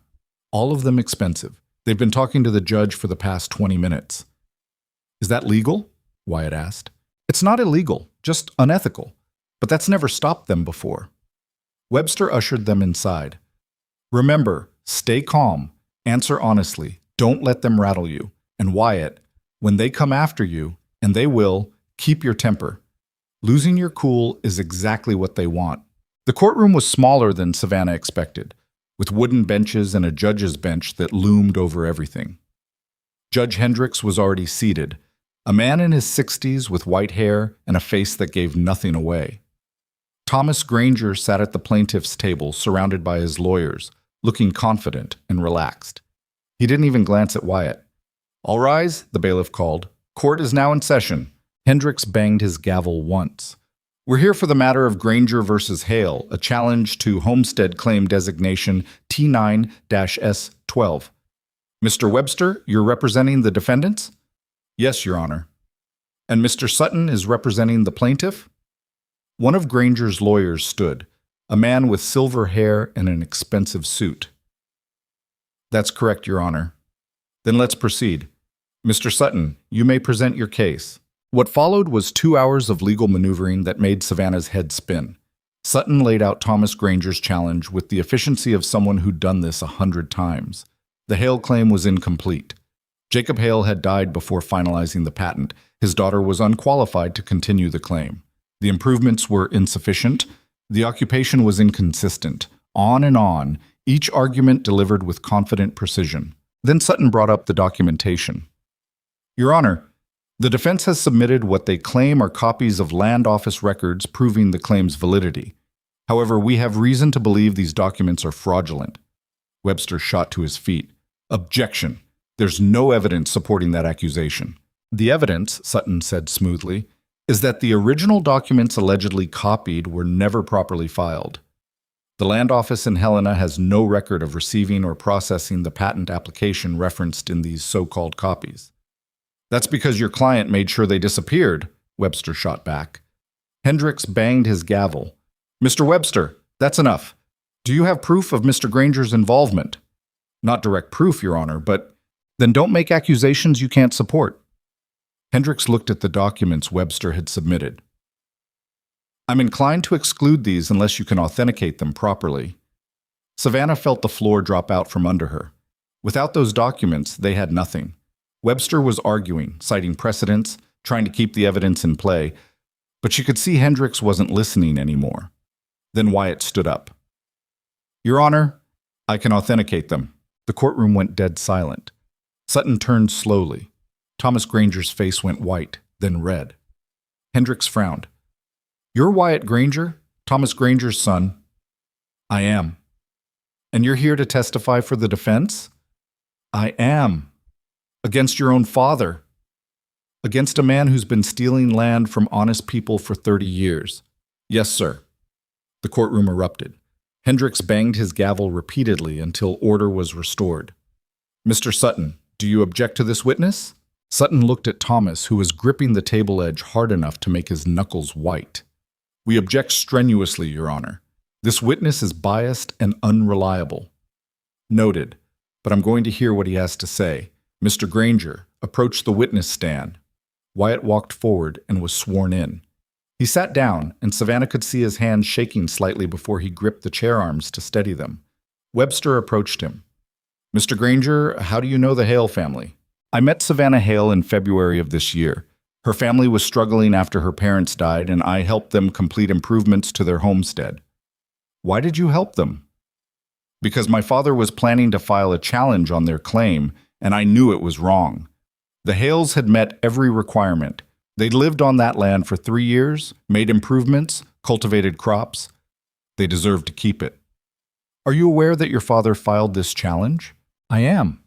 I found out about it after I tried to file the patent application on the Hales' behalf. Tried to file it? I filed it in Helena, gave it directly to the land office registrar, but somehow it never made it into the system. And when I asked questions, I was told by my father's people to stop asking. Sutton stood. Objection, hearsay and speculation. I'll rephrase, Webster said. Do you believe your father interfered with that filing? I know he did. He admitted it to me. The courtroom noise rose again. Hendricks gavelled for silence. He admitted it? When? The night he locked me in my room to prevent me from testifying here today. He told me he'd made sure the filing disappeared because he wasn't going to let homesteaders steal what was rightfully his. Wyatt looked directly at his father.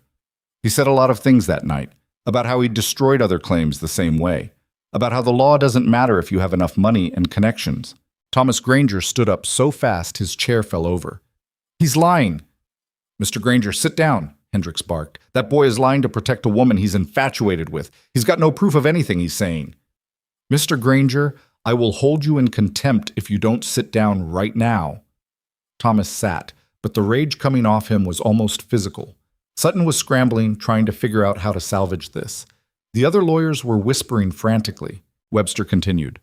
Mr. Granger, are you aware of other homesteaders your father has pushed out? Yes, at least a dozen in the last 10 years. Can you name them? Morrison family, 1877. Ellen Price, ongoing since 1879. The Johnsons, the Steeles, the Cartwrights, all of them pushed out through legal challenges and intimidation. Objection, Sutton shouted. This is beyond the scope of the current case.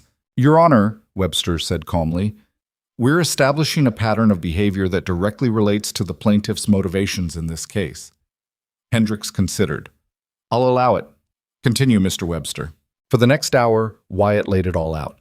The strategies his father used, the lawyers on retainer, the paid-off officials, the threats, the systematic destruction of anyone who tried to make an honest living on land Thomas Granger wanted. He named names, cited specific cases, gave dates and details. And with every word, Thomas Granger's case fell apart. When Webster finally sat down, Sutton approached for cross-examination, and Savannah could see he was going for blood. Mr. Granger, how much money have you borrowed from Miss Hale? None. How much property has she promised you in exchange for your testimony? None. So you're doing all this out of the goodness of your heart? I'm doing it because it's right. Right. Sutton's voice dripped contempt. Tell me, Mr. Granger, are you romantically involved with Miss Hale? Wyatt hesitated, and Savannah's heart stopped. Answer the question, Hendricks said. Yes, Wyatt said quietly. I am. The courtroom exploded again. Sutton smiled like he'd just won. So you're in love with her, which means you'd say anything to help her case, including lying about your own father. I'm not lying. You're a lovesick young man who's throwing away his entire future for a woman you barely know. That's not credibility, Mr. Granger. That's desperation. You want to talk about desperation? Wyatt's voice rose. Let's talk about a 22-year-old woman trying to keep 3 kids alive in a Montana winter with no money and no help. Let's talk about a man who spent his whole life building something only to have a cattle baron steal it because he had better lawyers. That's desperation, Mr. Sutton. What I am is just tired of watching it happen. Your Honor, Sutton said, I move to strike this witness's entire testimony as unreliable. But Hendricks was looking at Wyatt with something that might have been respect. Motion denied. I found the witness credible. But, Your Honor, I said motion denied. Hendricks looked at the lawyers. Anything else? Webster stood. We'd like to call Ellen Price to the stand. Ellen Price was a woman in her 50s, weathered and hard-eyed, who told a story that echoed Savannah's almost exactly. Thomas Granger had challenged her claim, made her life hell for 3 years. She'd only survived because she'd had money saved from before the frontier, enough to hire lawyers and fight back. But it had nearly broken her. Then Morrison testified. Then 2 other homesteaders Webster had found who'd heard about the case and come to Billings to tell their stories. By the time they were done, the sun was setting, and Thomas Granger looked like he'd aged 10 years. His lawyers were out of arguments. The courtroom was packed with people who'd come to watch a land dispute and found themselves witnessing something bigger. Finally, Hendricks called for closing arguments. Sutton did his best, arguing law and procedure and the importance of respecting established property rights. But even he seemed to know it was over. Webster kept it simple. Your Honor, this case isn't complicated. It's about whether a family that's done everything right gets to keep what they've earned, or whether a rich man gets to take it because he wants it. That's all it's ever been about. And I trust this court to make the right decision. Hendricks was quiet for a long time. Then he looked at Thomas Granger.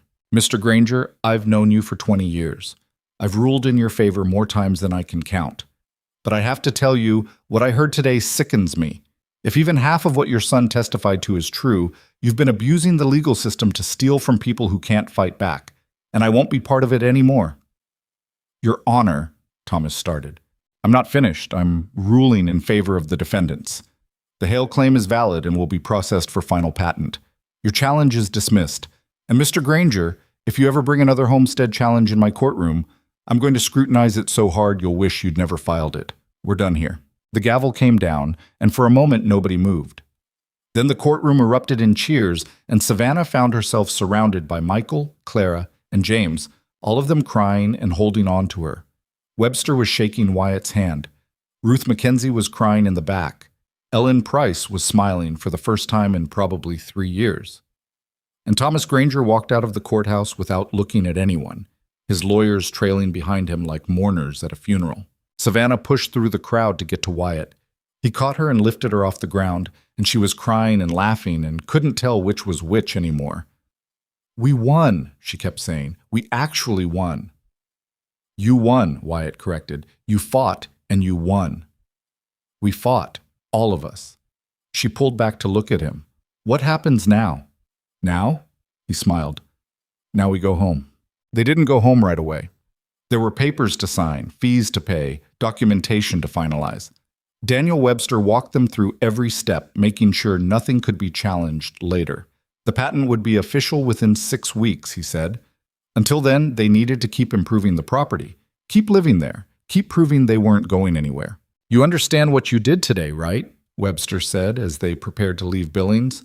You didn't just win a land case. You embarrassed one of the most powerful men in the territory.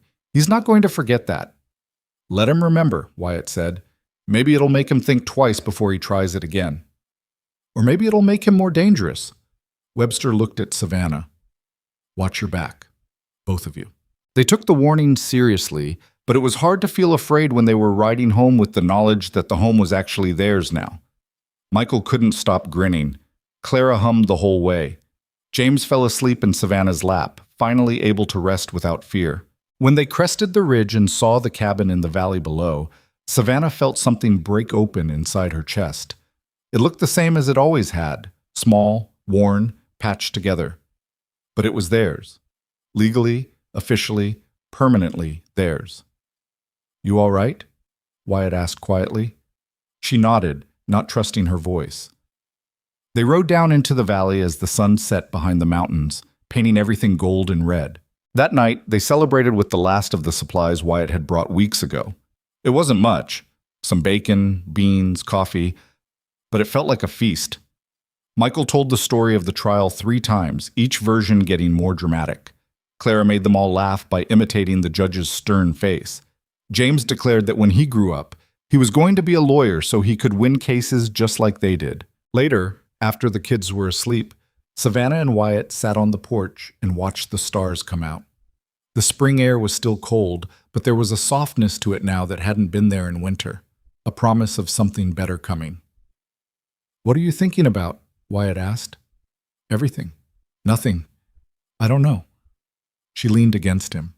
I keep waiting for something else to go wrong. Like this can't be real. It's real.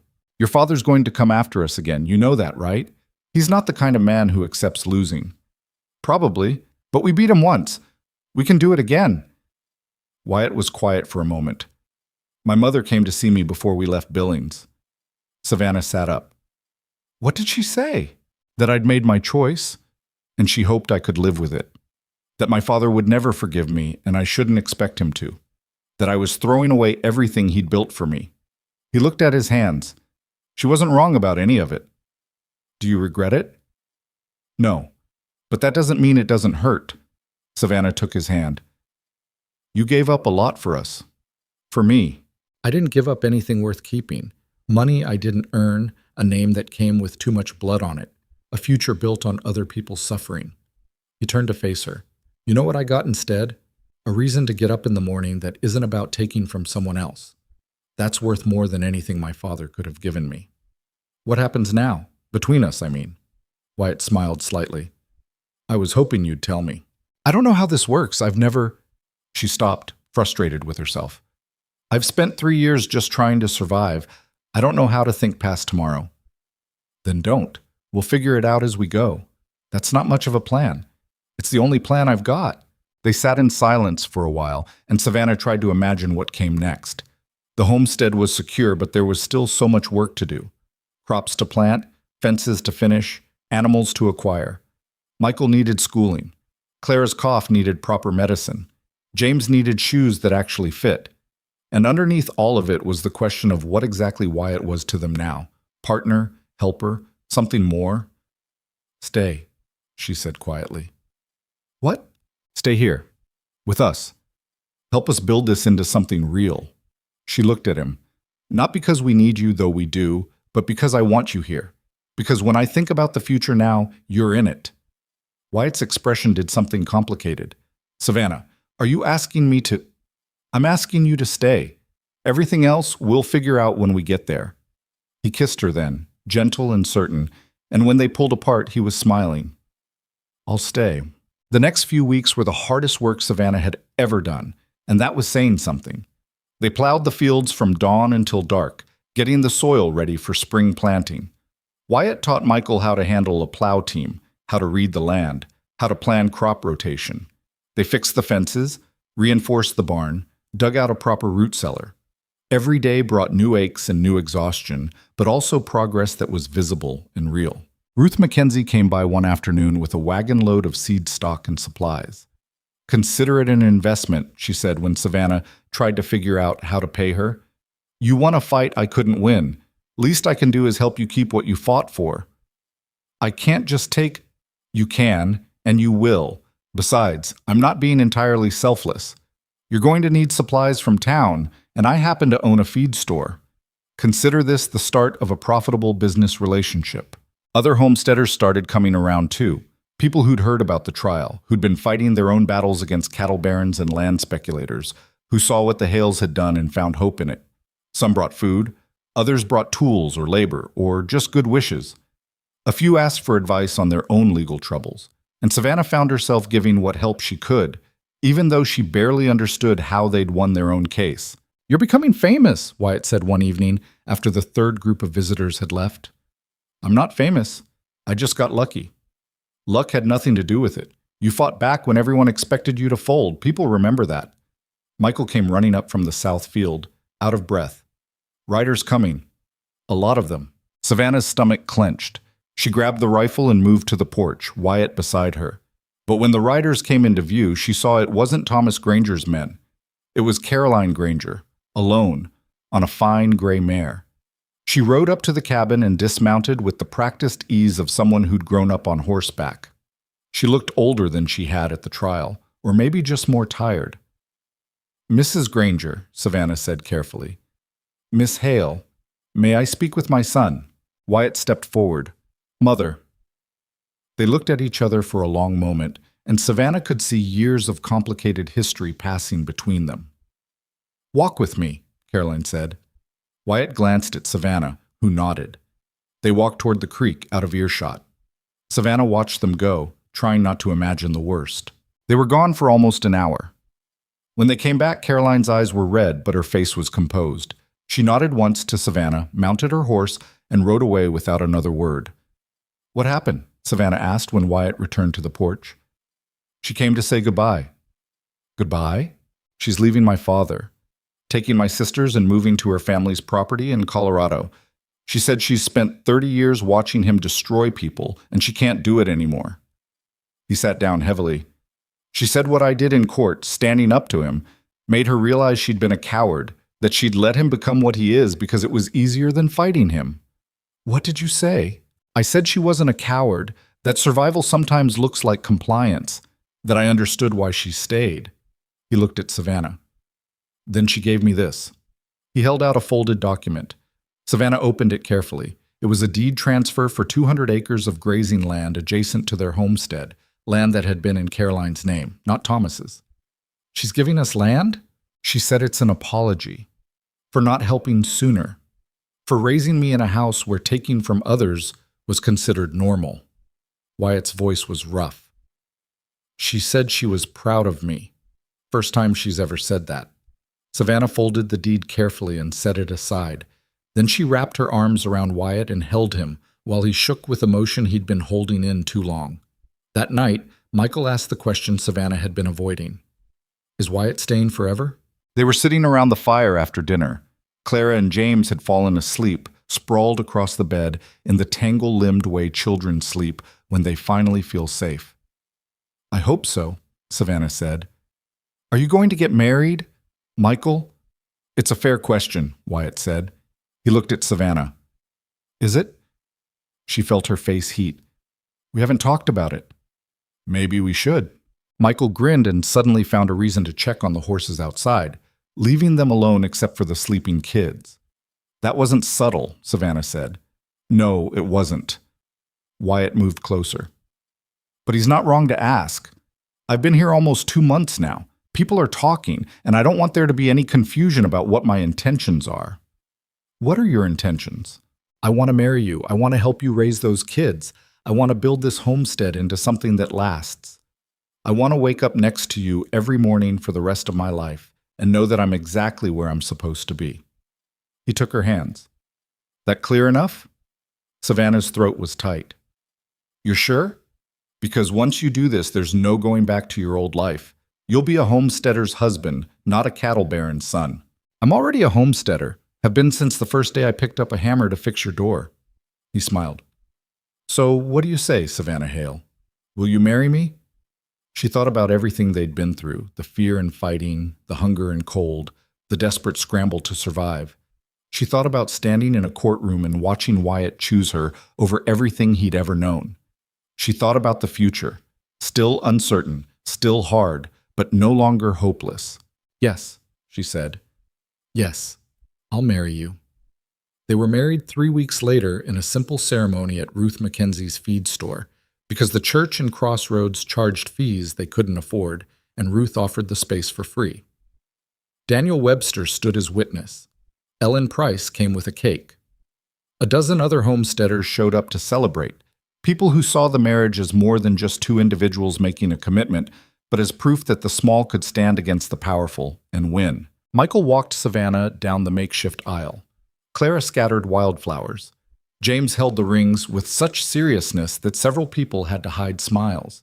And when the traveling preacher asked if Wyatt took Savannah to be his wife, his "I do" was steady and sure. They spent their wedding night in the cabin, all 5 of them, because there was nowhere else to go and no money for anything fancy. But Savannah didn't care. She lay next to Wyatt in the dark and listened to her siblings, their siblings now, breathing softly, and felt something she hadn't felt since before her parents died. Peace. Spring turned to summer, and the homestead began to thrive in ways Savannah had only imagined during the desperate winter months. The crops came in better than expected. The cattle Wyatt had moved onto their expanded grazing land were healthy and multiplying. They built a new room onto the cabin, then another, until the place started looking less like a desperate shelter and more like an actual home. Michael shot up 3 inches and started looking less like a scared boy and more like a young man with confidence and purpose. Clara's cough finally cleared up with proper medicine and regular meals. James started school in Crossroads, riding in twice a week with children from other homesteads. And Savannah learned what it felt like to not be alone. It wasn't always easy. Wyatt had moments where he'd go quiet, and she knew he was thinking about his family, about the father who wouldn't speak to him and the life he'd left behind. She had moments where the old fear would come back, the certainty that everything they'd built could be taken away. They argued sometimes, usually about stupid things like how to stack firewood or whether to plant corn or wheat in the south field. But they learned to fight fair, to apologize when they were wrong, to choose each other even when it was hard. In August, Thomas Granger sold his ranch. The news spread through the valley like wildfire. The great cattle empire that had dominated the territory for 30 years was being broken up and sold in pieces to smaller ranchers and homesteaders. Thomas himself had moved to Helena, people said. His remaining children had scattered to other territories. The era of the Granger dominance was over. How do you feel about it? Savannah asked Wyatt when they heard. Sad, mostly. Not for him. He made his choices. But for what it could have been if he'd been different. If he'd seen people as something other than obstacles. Wyatt looked out at their fields. I used to think power was about how much you could control, how much you could take and keep. Now I know that's just fear dressed up as strength. What's real strength, then? Building something that doesn't require crushing someone else to exist, choosing to be decent when it would be easier not to be, standing up even when you're terrified. He looked at her. You taught me that. I didn't teach you anything. You already knew it. You just needed a reason to act on it. In October, they held a harvest celebration. Other homesteaders came with their families and they filled the valley with music and food and the kind of joy that comes from surviving something hard together. Michael played fiddle. When had he learned that? And couples danced in the firelight. Children ran wild until they collapsed from exhaustion. Old-timers told stories about the early days of the territory, back when everything was possible and nothing was certain. Ruth Mackenzie pulled Savannah aside at one point. You know what you did, don't you? What do you mean? You changed things, not just for yourself, but for all of us. People see what you fought for and they think maybe they can fight too. Maybe they don't have to accept being pushed around by whoever has the most money or the most guns. I just wanted to keep my home, and in keeping it, you showed everyone else how to keep theirs. Ruth smiled. That matters, Savannah, more than you know. As winter approached again, Savannah found herself standing in the same spot where she'd stood a year ago, watching snow begin to fall and wondering if they'd survive it. But everything was different now. The cabin was warm and solid. The cellar was full of food. They had livestock, savings, a plan for the future, and she wasn't alone anymore. Wyatt came up behind her and wrapped his arms around her waist. What are you thinking about? How different everything is. How much has changed? For the better? Definitely for the better. She leaned back against him. Do you ever regret it? Giving up everything you had? Every day, he said, and when she tensed, he turned her to face him. I regret that I didn't do it sooner, that I wasted so many years being what my father wanted instead of who I actually was. But giving up the money and the name and the legacy built on other people's misery, I've never regretted that for a second. Even when we're eating beans for the fourth night in a row. Especially then, because those beans are ours. We earned them honestly, and nobody can take them away from us. That night at dinner, James asked a question that made everyone go quiet. Are we rich now? Michael laughed. We're not rich, Jamie, or we're just not poor anymore. What's the difference? Rich people don't have to work, Claire explained with the wisdom of someone who'd spent too much time listening to adults talk. We work all the time. But we have enough, Savannah said. We have food and shelter and each other. That's a kind of richness that matters more than money.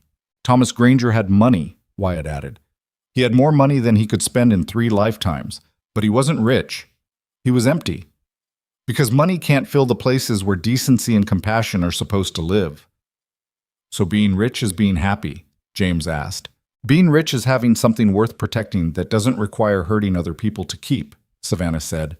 She looked around the table at her family, brothers and sister and husband, all of them fed and safe and together.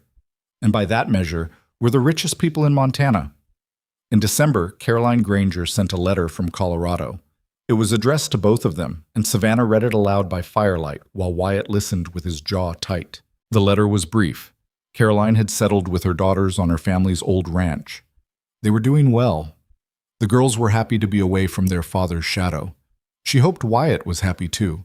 She was proud of the choice he'd made, even if it had cost her her marriage, and she wanted him to know that he was welcome to visit if he ever wanted to. Are you going to write back? Savannah asked.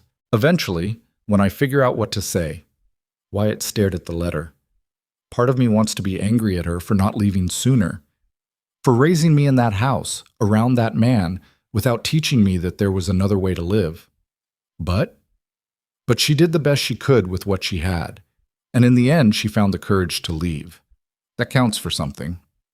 You could go see her, next spring maybe. Take Michael, he'd love to see real mountains. Would you come? If you want me to.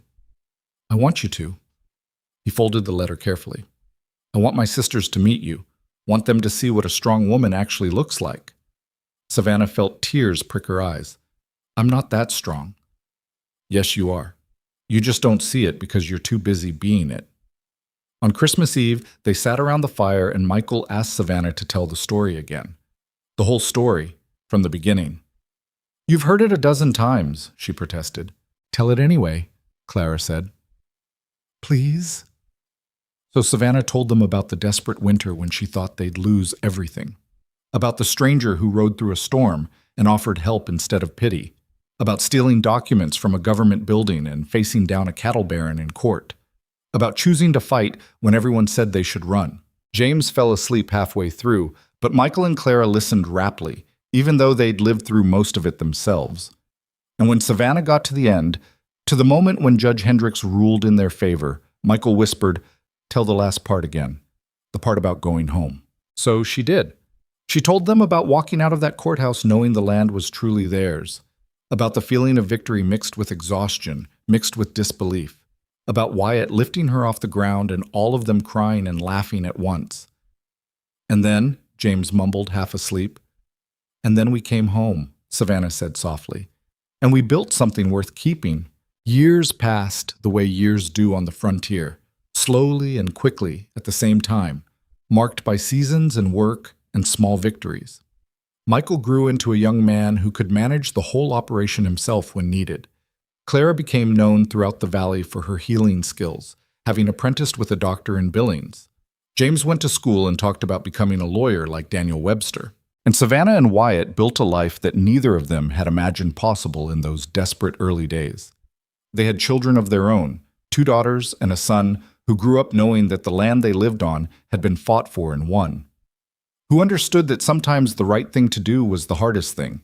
Who learned from both their parents that real strength wasn't about power over others, but about standing up when it would be easier to stay down. On their 10th anniversary, Wyatt brought Savannah to the ridge overlooking the valley where they'd built their life.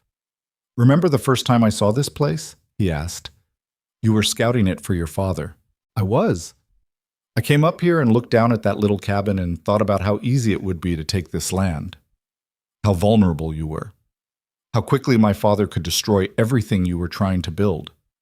He took her hand, "And then I actually met you, and I realized the only thing that was vulnerable was my entire understanding of what mattered. We were pretty pathetic that first winter. You were magnificent, you just didn't know it yet." They stood together watching the sun set over their valley, their homestead that had grown into a working ranch, their fields golden with wheat, their children playing in the distance, their life that they'd built from nothing but stubbornness and hope. "Do you ever wonder what would have happened if you'd never come here?" Savannah asked. "If you'd done what your father wanted and reported that we were vulnerable?" "Every day. And every day I'm grateful I didn't." He pulled her close. "You want to know the truth? I didn't save you. You saved me. You showed me what it looked like to have something worth fighting for, to be someone worth respecting." "We saved each other," Savannah said. "That's how it works." When word came that Thomas Granger had died alone in Helena, Wyatt didn't go to the funeral, but he did stand at their fence line looking north toward where the old Granger ranch used to be, and Savannah knew he was thinking about what his father could have been if he'd made different choices. "You're nothing like him," she said quietly. "I could have been, if you hadn't shown me another way. You would have found it eventually. Maybe, but I'm glad I didn't have to find it alone." Their oldest daughter asked once why they'd fought so hard for the land when they could have just left and started over somewhere easier. Savannah thought about it for a long time before answering. "Because some things are worth fighting for," she said finally. "Not because they're easy or convenient, but because they represent something bigger than themselves. This land represents every homesteader who tried to build something honest, every family that chose to stand up instead of being pushed down. Your father and I could have walked away, but walking away would have meant letting the bullies win, and we decided we'd rather bleed than let that happen." "Was it worth it?" Savannah looked around at everything they'd built, the expanded homestead, the stable full of horses, the fields that fed not just their family, but sold surplus to other settlements. She looked at her children, healthy and educated and strong. She looked at Wyatt, gray at the temples now, but still working every day to make their land into something worth passing on. "Yes," she said, "it was worth every scar." On a spring morning, 30 years after that desperate winter, when everything almost fell apart, Savannah stood on the porch of the house they'd built. Not the original cabin, which had been absorbed into a much larger structure over the years, and watched the sun rise over their valley. Michael ran the ranch now, with his own family living in a house they'd built on the south property. Clara had opened a medical practice in Billings but came home often. James had indeed become a lawyer and was making a name for himself defending homesteaders' rights across the territory. The land was fully theirs now, had been for decades. The patent was framed on the wall inside, a reminder of what they'd fought for and won. Other families had followed their example, filing claims and standing up to cattle barons and land speculators, until the valley was full of small homesteads instead of massive ranches. The frontier had changed, or maybe they'd changed it, one stubborn fight at a time. Wyatt came out to join her, moving a little slower these days, but still solid, still here. "You're up early," he said. "Couldn't sleep. Too much on my mind." "Good things or bad things?" "Good things. Mostly." She leaned against him, fitting into the space beside him that had become as familiar as breathing. "I was thinking about that first winter, how scared I was, how certain I was that we were going to lose everything. We almost did, but we didn't, because you showed up in a storm and decided to help instead of taking advantage. Best decision I ever made." They stood together in comfortable silence, watching their grandchildren play in the distance. Michael's kids, Clara's kids, all of them growing up on land that their grandparents had bled to keep. "You know what I think about?" Wyatt said after a while. "I think about all the people who didn't make it, the homesteaders who lost their claims to men like my father, the families who gave up and went back east, the ones who fought and lost and disappeared." He was quiet for a moment. "We were lucky, but we were also stubborn enough to keep fighting when luck ran out." "Is there a difference?" "Yeah, luck is random. Stubbornness is a choice. And choosing to fight, even when you're terrified, even when the odds are impossible, that's the thing that actually changes the world." Savannah thought about Judge Hendricks ruling in their favor, about Ruth Mackenzie helping them steal documents, about Caroline Granger finding the courage to leave her husband, about a territorial judge getting angry enough at corruption to actually do something about it, about all the small moments of people choosing to be decent when it would have been easier not to be. "We didn't change the world," she said. "We just changed our little corner of it. That's how the world changes. One corner at a time. One family deciding they won't be pushed around. One person standing up when everyone else is sitting down." He kissed the top of her head. "You started something, Savannah, whether you meant to or not." She didn't know about that. All she knew was that they'd survived something that should have destroyed them, that they'd built something that would outlast them, that 3 scared kids who'd almost lost everything had grown into adults who knew their worth and wouldn't let anyone take it away. That evening, the whole family gathered for dinner, children and grandchildren filling the house with noise and life, and the kind of chaos that comes from being well loved. And as Savannah watched them all laughing and arguing and reaching for seconds, she realized that this was the thing they'd really been fighting for all along. Not the land, though the land mattered. Not the legal victory, though that had been essential. But this. Family. Home. The knowledge that they'd stood their ground and won the right to exist on their own terms, that they'd looked at a system designed to crush them and said, "No, we're staying." That they'd chosen each other over everything else and built something that no cattle baron or corrupt official could take away. Later, when everyone had gone home or to bed, and it was just Savannah and Wyatt again, they sat on the porch like they'd done thousands of times before. "No regrets?" Savannah asked. "About what?" "Any of it. All of it." Wyatt took her hand, the gesture so familiar now that she barely noticed it except when she stopped to appreciate how natural it had become. "My only regret is that I didn't meet you sooner, that I wasted time being someone I'm not." He looked at her. "But everything that came after, every hard day, every fight, every moment of terror that we might lose everything, I wouldn't change any of it, because it made us into this." "Into what?" "Into proof that the small can beat the powerful, that doing the right thing matters even when it's hard, that love and stubbornness can build something that actually lasts." He smiled. "We're not perfect, Savannah. We never were. But we're real, and we fought for each other. And that turned out to be enough." She kissed him then, soft and certain, and thought about everything they'd survived together. The desperate winter and the impossible courtroom battle, the years of hard work and harder choices, the moments of doubt and fear and exhaustion that could have broken them but somehow made them stronger instead. They'd won. Not because they were smarter or luckier or more deserving than anyone else, but because when the moment came to fight or flee, they'd chosen to fight. Because when a rich man with all the power in the world tried to take what was theirs, they'd looked him in the eye and said no.